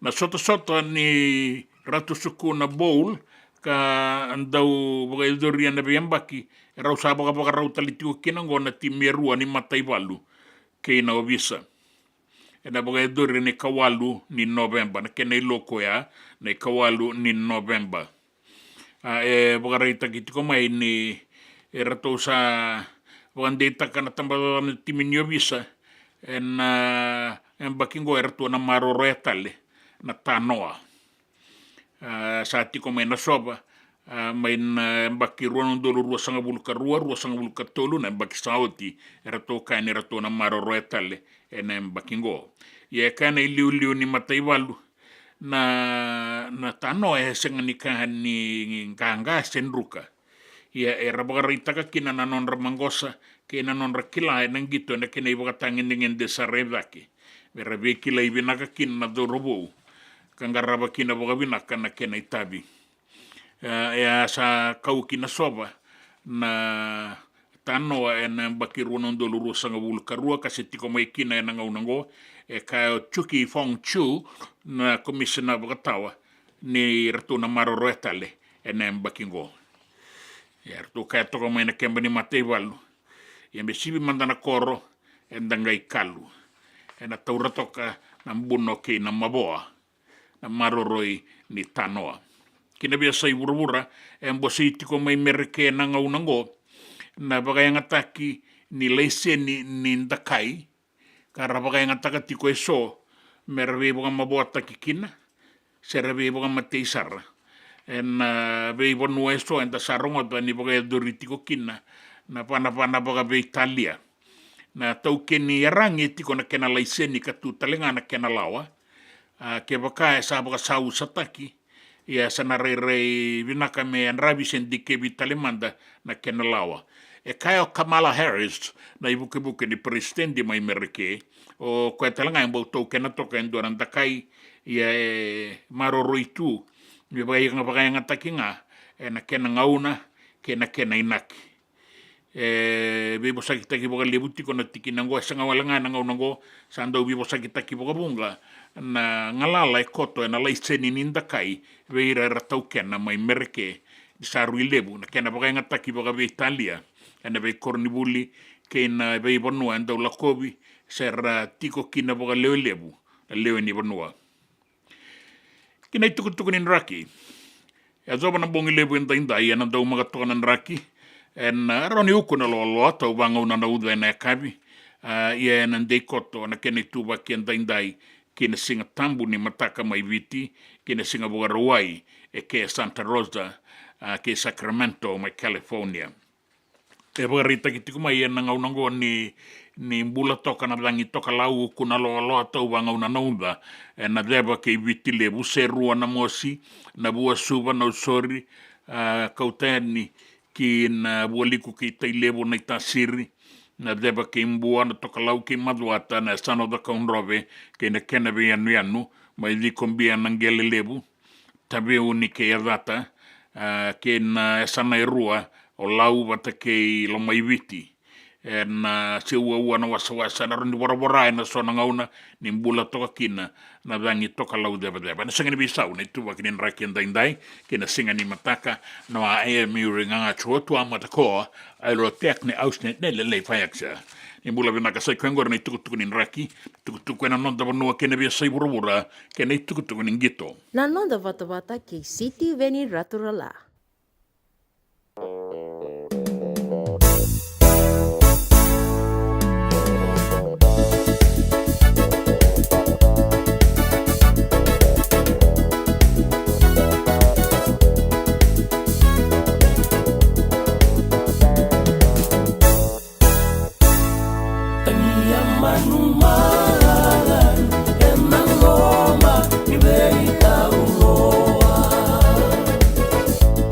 Aura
JJ's Food Shack.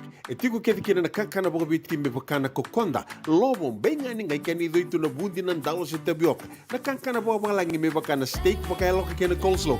Wee! Na karitoa sa wadha badina na kani kana. Kay tiku talangana no to specials and lomo ni madawa. Dau tamba na Facebook. Na doi ni tiwa ya na bani mandrai pai ke na bugatale. Gore na JJ's Food Shack. Viu Valley mo Billie Jean Street, Santa Rosa, California. Pero talagang rito dilibo yang may Santa Rosa, may ato sarani kina Vato. Girit-rito sana kina Vitu Saiba Vitu Tolo Vio Tolo Dundu Limono. JJ's Food Shack, Santa Rosa, California. Me voliam back in dono life insurance policy? Nakakira ni tutana katil kabitu ni akostita na 2022 o sangir takasarabiri ni tauna. Kabi ngaya kila mada ngaya salah kumana check. Sengat tali ni biara, sengat sarangan ni biara paling lain. In time sarangan mai. So kan terli warga terli tunda warga. Kau tunggu. Kau saya lo dengo kamu bilang. Iyo, o ya sarangan buna. Rau sara. Sa tiko na pepa se senga. Bula binaka se tobi mate. Kambani duan-duan kana soma mena claim na lom ni rosa nga bulu kavana ua keada na lenga nisa ya mbaki roa tina policy. Text mai kina wasa eva walu van dua tolu walu lima ena kena ituku matai lalai. Oya na wasa eva walu van dua tolu walu lima. E sengan dina ni kara rawa na daka waka kekiwa. Ia endona kainda wipu ke kawaka mamanta taka tuna bengaravi o ia ke tuna kenda to kakana. Leika na dalo na bisikete na reo bata na sunbells e tinimbulu makau. O kenda to na senga tiku nindraiva se senga ni waka motoka katau drendre na te tu beto seki. Erto satu wakarau na Divine Pacific Food Mart mai Sacramento merto talaveani na nom ni boli. Rawa sara. Witar ngayani na taliboni diwan dua ono toluwa diwa ono saibarua merto bakarotaka katalada mai na nung ni boli ena kena ngona totolo tua. Divine Pacific Food Mart. Viturua Diwawalu Franklin Boulevard, Sacramento, California. Namba di taliboni diwan dua ono toluwa diwa ono saibarua. Erto ngarap talangan ni kena lebok sumburi ani nanomu yaya. Mai na nondor tostoa kena nomu mate ni katumba. Na nonda Vata, kay City Veni Raturla.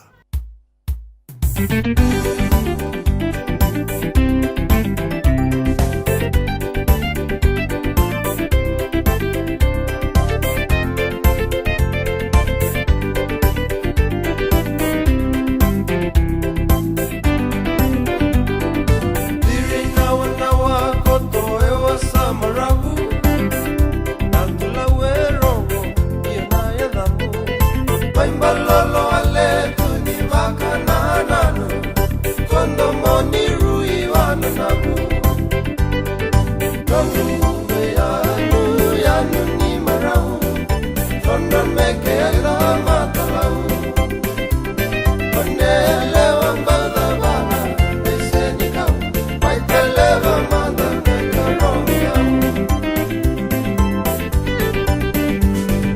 Kamre itikina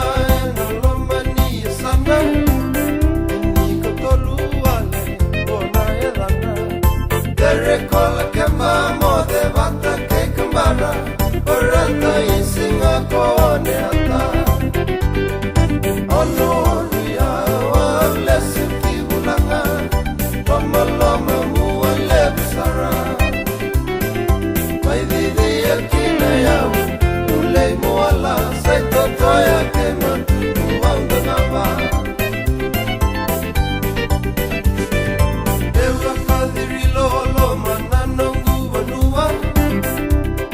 Wasa sobo aubuka ikandu iroka nasa salu mula matandingi saula nama sawa nuku mula weini rasua malua kenai wakatangi ngana tomoni ua sangendreva tuna ya mearua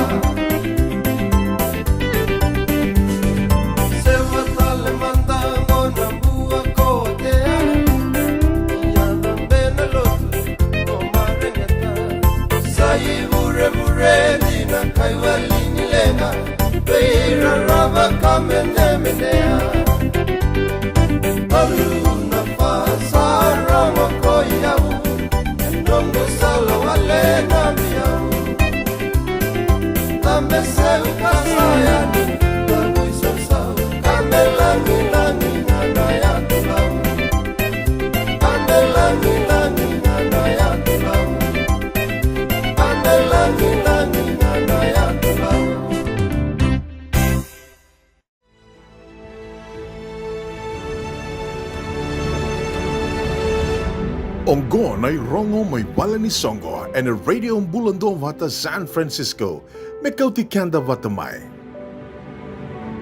Na besure tiraramba, ve Keda na voi tukutiko e ningoen na ve vonua bolekati Santa Rosa, Sacramento, sa California na ve vonua bolekata, mendalaki marautak na nonda singan ni tungalala en bakingo. Rato na venga rabitiko kina na Ono Foundation USA Ono kandabungo maika ni bula benaga na wekanda ni rongo da tukuna itukutungo ni ngai mbawi tukutukuni takaya ni naboga idore ni katini kandua ke ni katini karua ni singa ni bula okotoba naboga idore tikonga na Sonoma County Fairgrounds Santa Rosa California.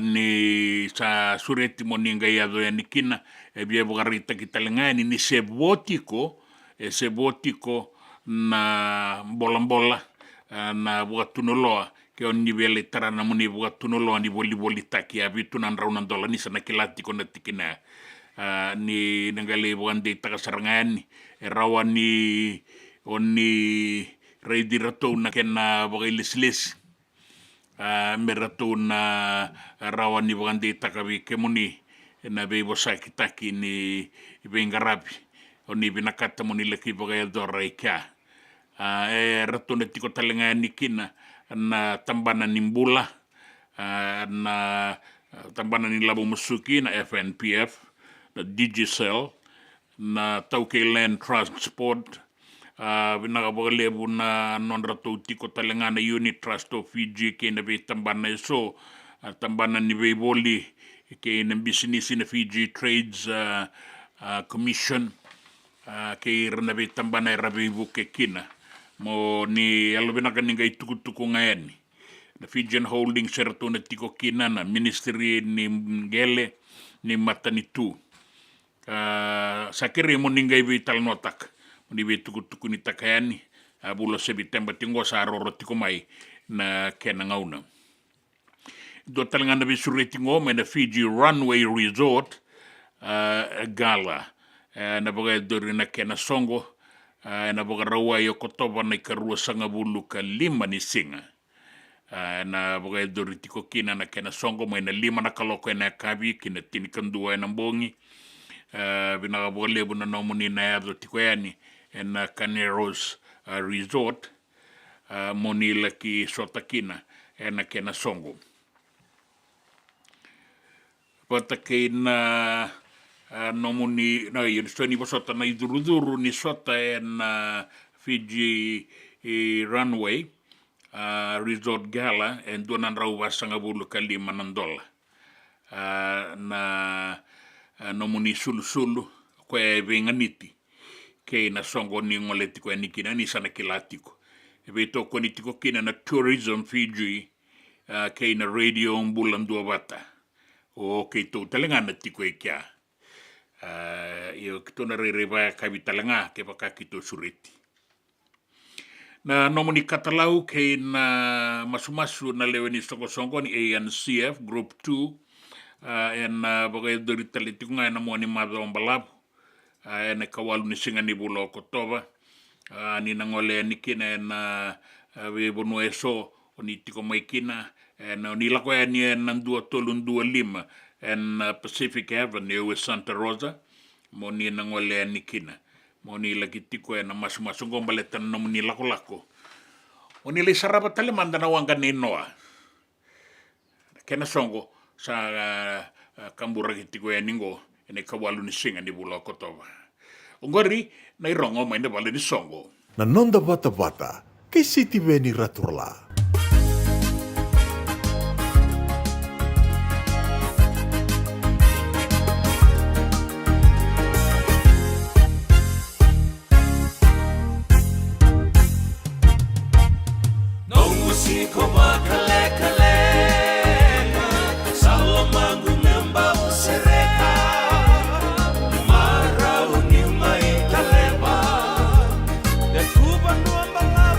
Maleka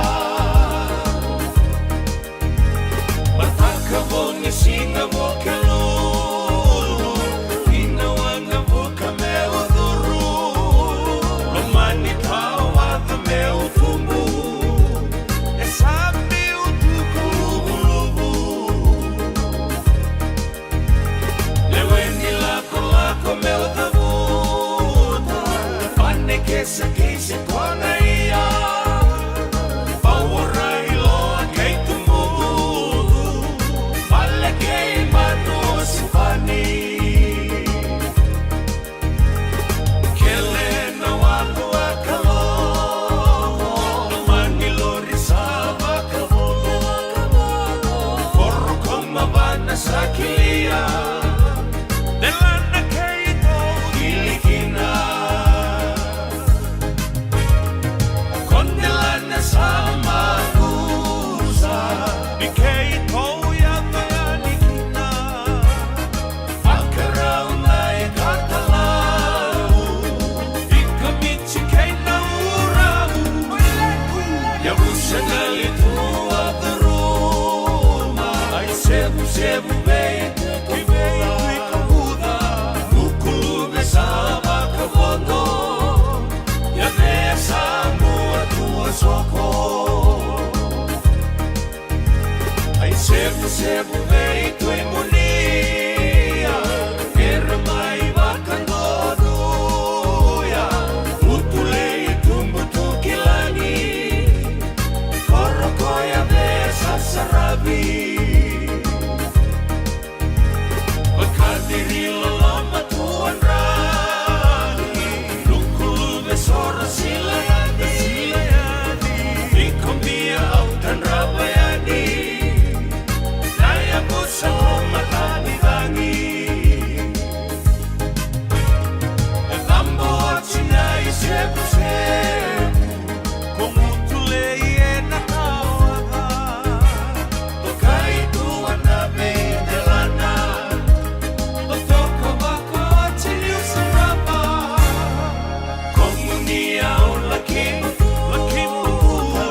Kena wai tui au silima Baka mosi alo ni umenuma Tala noa nino kumanua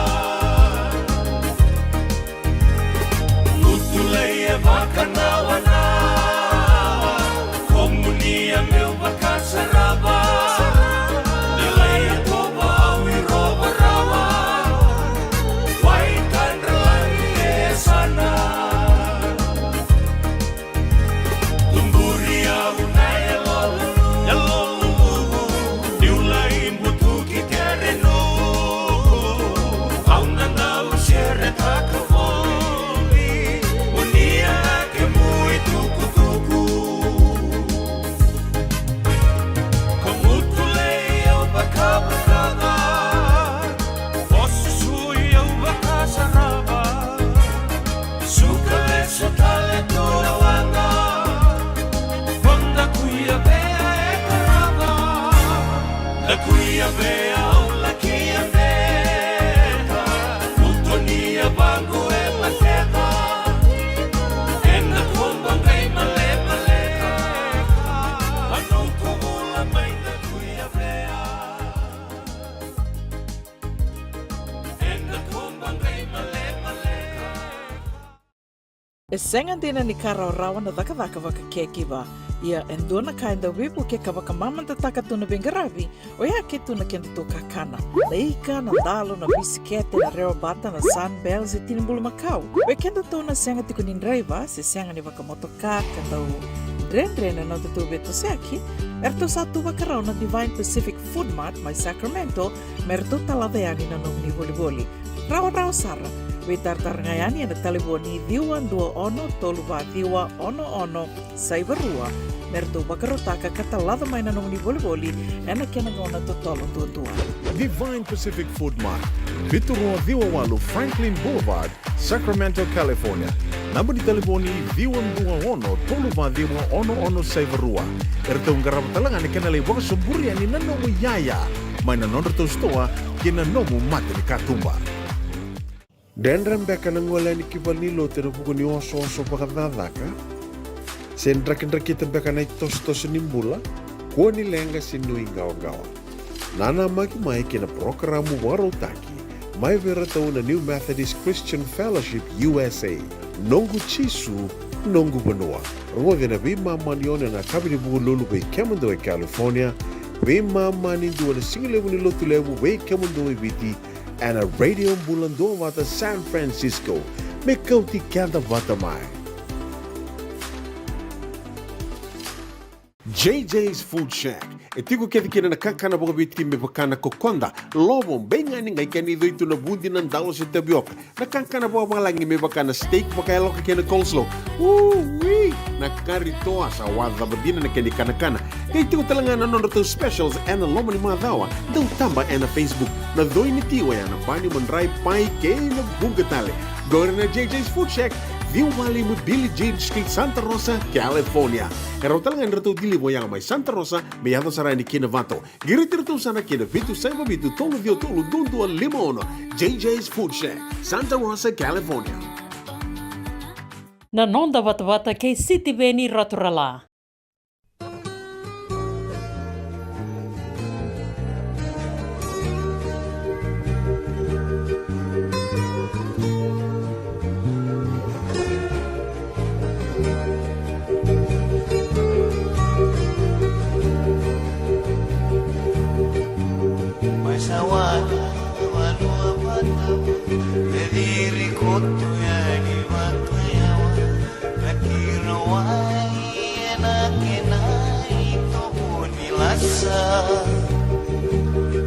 O si kalutu ena totomo Piuti loma tu na ena mata Donguna numa mewa saini mati Sekani rawa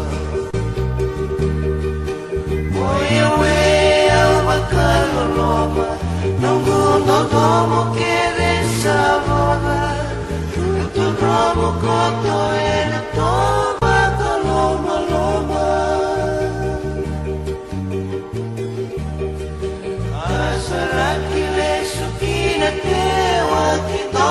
Kamu mai batu roma Nandina ulu apa sudi Ko ngamu mau di ngoma Enrau makan rau nasi nika Resoli riau Semeni okana mataino Vinau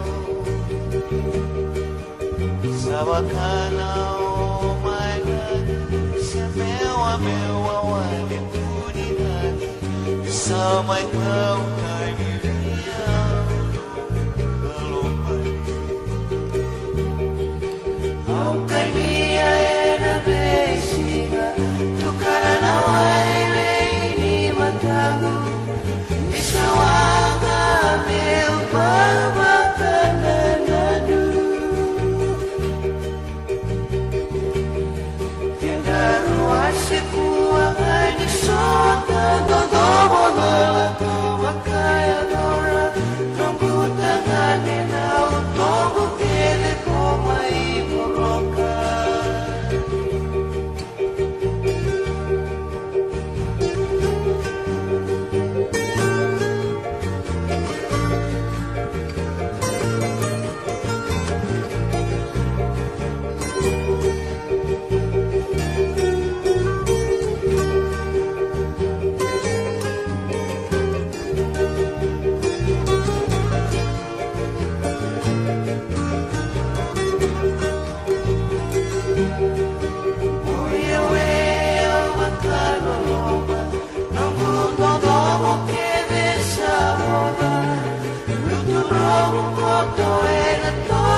Andi na ulu mai ndomo abu mai Vaturova na itala noa e sawana a sere ni ngasindi buli ilia sambara vilala.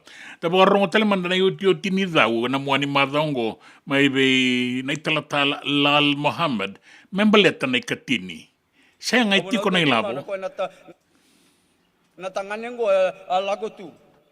Wale tu no na yau na kawa pura. Lewe kende ngo sa lewe chunga nonda ba le chunga nonda yau nge chunga tukun chunga senga na ilabo senga mande na ilabo me soli mande na singa tambu me na labo ndo boli yang kona chunga $9 $10 $50 lago chunga na ngun yang kona na bongket na rau mai be na soli boso tiao kandi nango osa sota bo chimai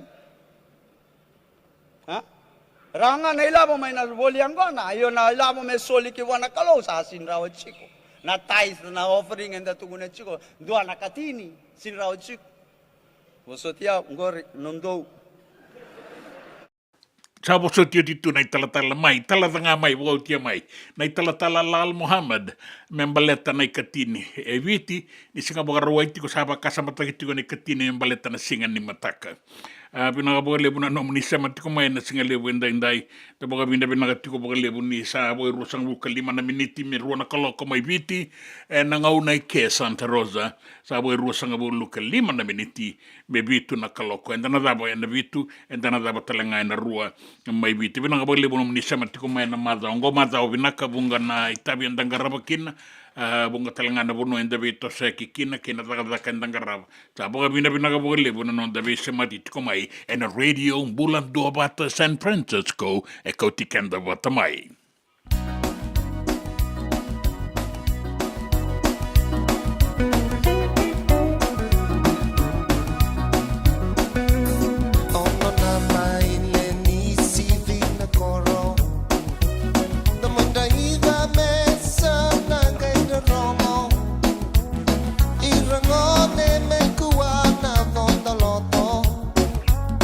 Solinga mai na i voto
ono na maile ni sivina koro veiratu na ilawalando we mga marutaki na kambani semati ko may kinabot ko bido na mata serem da baka da barani kinanonda ngauna ya da baka rongo manda kinatamba da ni bisa uti telangan on ratu za we na madongo mai be una isi mate wai dona kisi ke to alingarava e to la dorvor to kambatan dona baini buaka to baka mate ana buaka kadi to kaya no to keni buaka kem do kilangor no buaka chikolo iku sen ke bonongo kem do kilani dalla kanto da kaba chikolo sen lewa saka de bena kisi so me bena kisi o sin kilan o asen tu be na list no to kisi kango ka berto boys mai do kilani dalla si anke to sin dalla ke la ko lo mai andur na matai maramani lewa o sa babinaka ko no reso mo ko no milaulo male to ko na ron to da bali le minute to tukuna na kandina awasin nama kana kartuale ka eloma sandu ro matai ba madala ta kana da mando ba mate ki na buak eu na luben tui nongu tutu na tui ni bonongo au le wana buaka au le wai kwea o kwea sini kai bonongo kwe ba wa chinga miki la kona kena karua ba madala ta kana da bos ba mate ki na buak ka ko nongu ratu engone be no na ratu kwe bo sautia eu na kai bonongo eu lewa anga ya no kena katolu sa sikina leni wa bo se babinaka ko ni do sombo ka koyo nongu nana na nganen raw non ratu waya ubasu tura ngai korongo kena balmbale ana ka ke de utara e warin do raw ni bosakina na lawa e didi ngano na didi law is law ni taraba ka tawo ndo ne ndo ne yaya se ni nomu rachaji tu kinongona lubenda offense of theft takes and carries away without the owner's consent 9 to 15 years imprisonment. Ito na kina be kenda to yana singo ya na ito yang ga itaw be tui. Be liu ni abusa. Baleta ni aware ni babu lider to ke o turanga mo baka turanga. Turanga oren tugu ni koya oren to ka. Turanga marro na tamata bulangi e marro na yau ni banua. Na babu bulia ya na non do dono ngone me baka bulidi baka do dono. En rauti ko nan do dono ni ngone. E senga ni ndua na non do dono itu ke o ko me lawai ko bati koya. O ko ni duri na matamaten ko rivuli align his hundreds of rights to the 100 school rules. Ni duri lo mani koro align taka na non dono kinalawa ni koro. Ni duru ki bali lotu align taka non dono kinalawa ni lotu.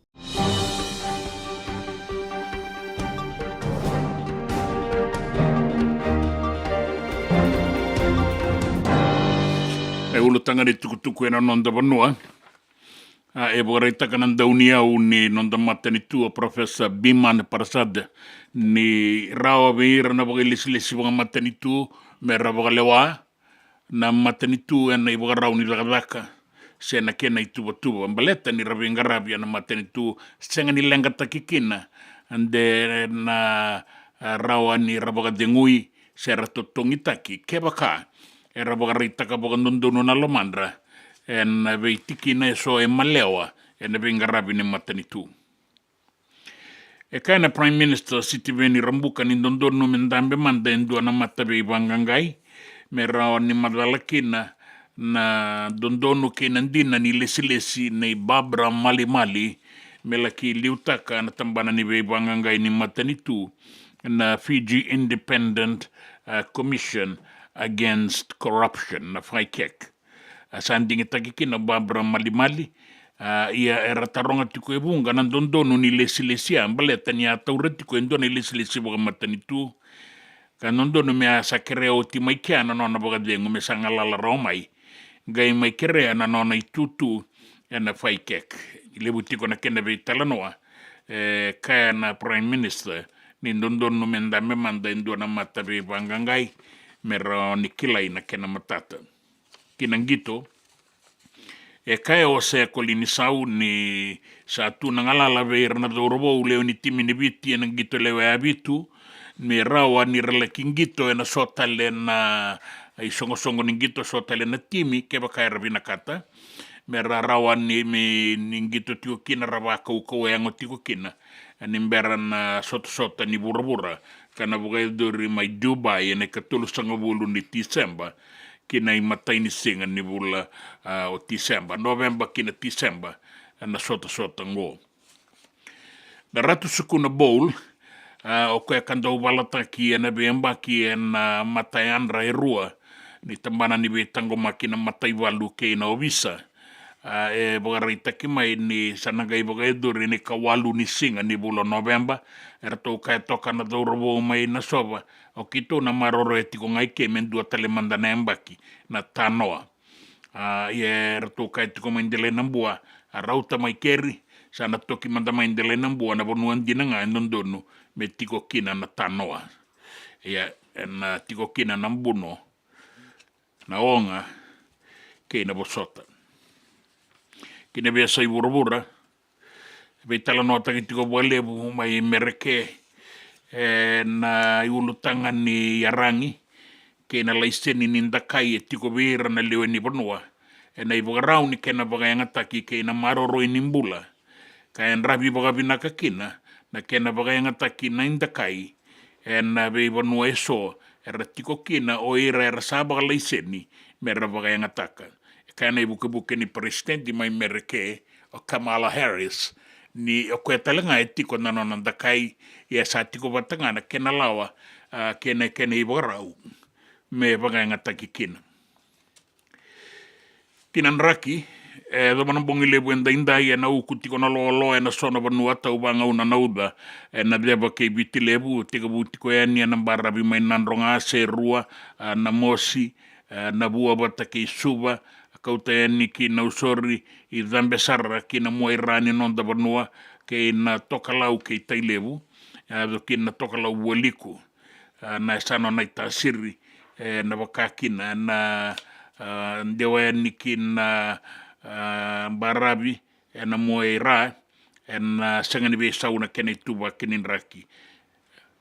O katali tiko ngakina na sano ombua kina veba na sano maduata kina tokalau ke na sano the kaunrobe e wili kina na kena be yanu o di kombia nangele levu bata ke tabiu ni laudala ke Vata na sano lau ke na sano lo mai vite ro katali ngakina e nanraki saranga e dan dono magatiko endai mai viti ena be bonua sa da buti ni kina go ena sanga ni be sa una tau wanga una nau da mbula sara toka lau deba bata nambongi fayex gor ni tuku ni raki na tuku ena nonda bonua na ulo tanga ni tuku ena be sa ibura ke nangito na nonda bata ke siti veni raturla.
sayang ang naulian na mo'y makalaw Pagkilani lawan ng gusto May veiko now Mode mangalay kinaluluwaw Masubuni niya umuliya Na mamoy magkaraw Nauyaw mo ay yanabuli serekali Magkilanaw ko na tawa Uilelabi Magkilanaw ko na tawa Uilelabi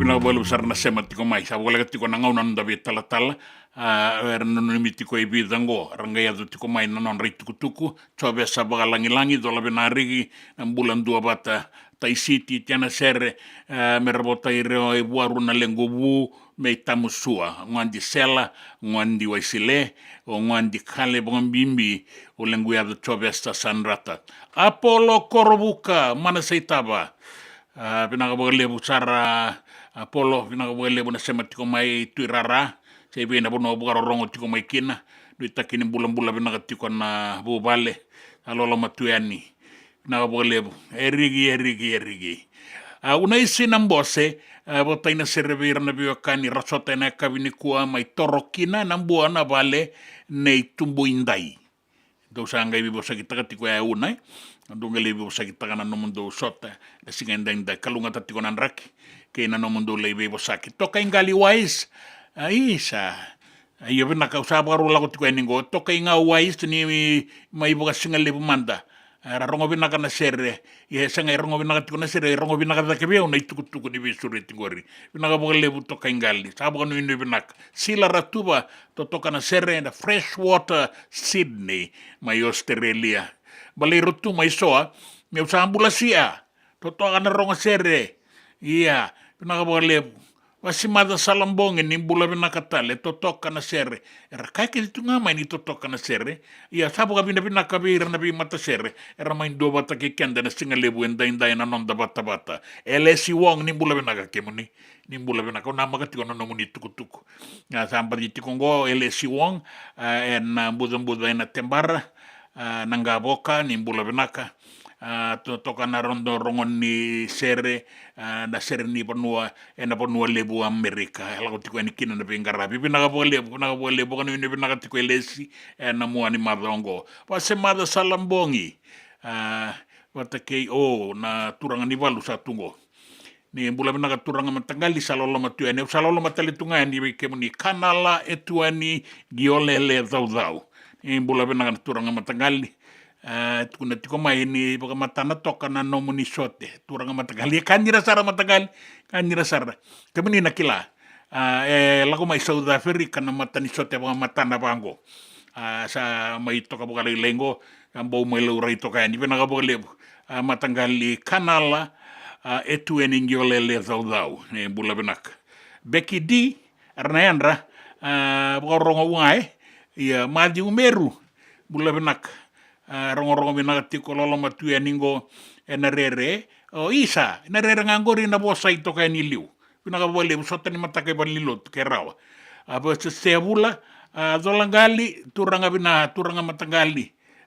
zolangali bina lebu kerebia merungeli nomina serena na senimako isa kemuni sabula sertungani sabongon na nontangon ni pingarabi wara kana senimako wangarama dana muani mazongon ngai mbasi kamay na mazo katumay pinangabale buno no muni semati kumay dasana bi tala ke enam bula binaka ke na boka no ni kalungata ni samode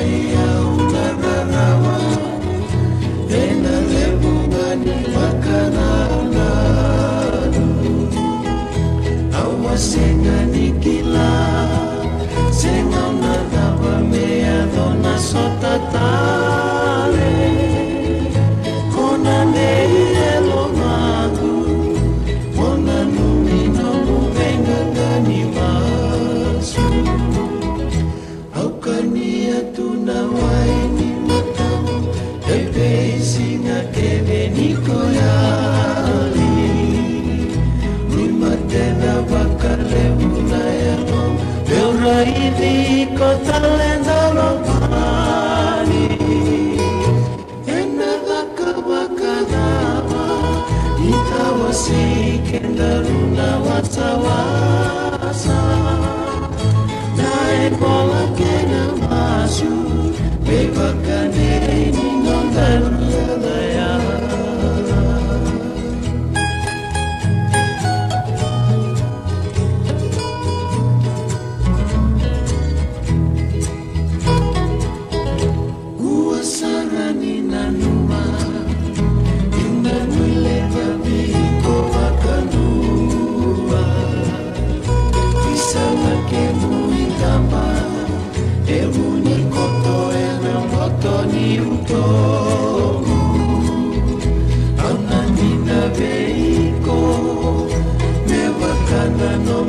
Sanita tahu Koya lobina kasana Buangani lai nila tabia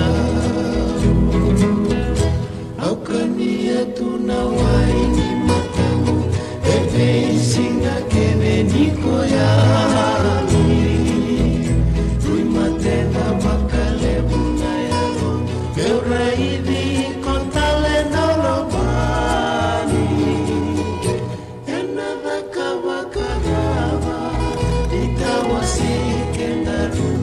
Sawasa Nae bola kena masu Mewakan deni nontar yalaya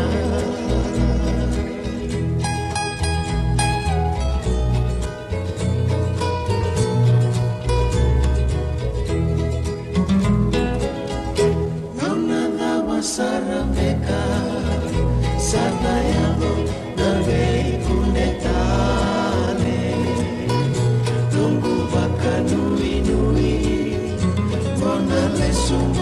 Tale mai kivale Amna masula katiko Kibuana tamanda mai dake E adona sotamula Kaita wasei kenarubo mati Aukania tunawai matamu Bebe singa kene nikoyali Primatena bakale munayano Beura idi kota lenda lopani Enada kawakanama Itawasi kenaruna wasawasa Nae bola kena masu Bebakadeni nondaru yalaya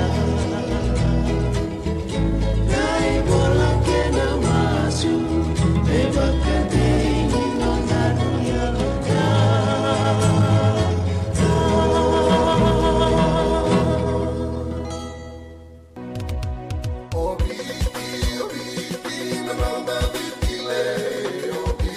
Nanda Vata ki City Veni Raturala and Radio Bula Duavata, San Francisco. Me Kochi Kenda Vatabai.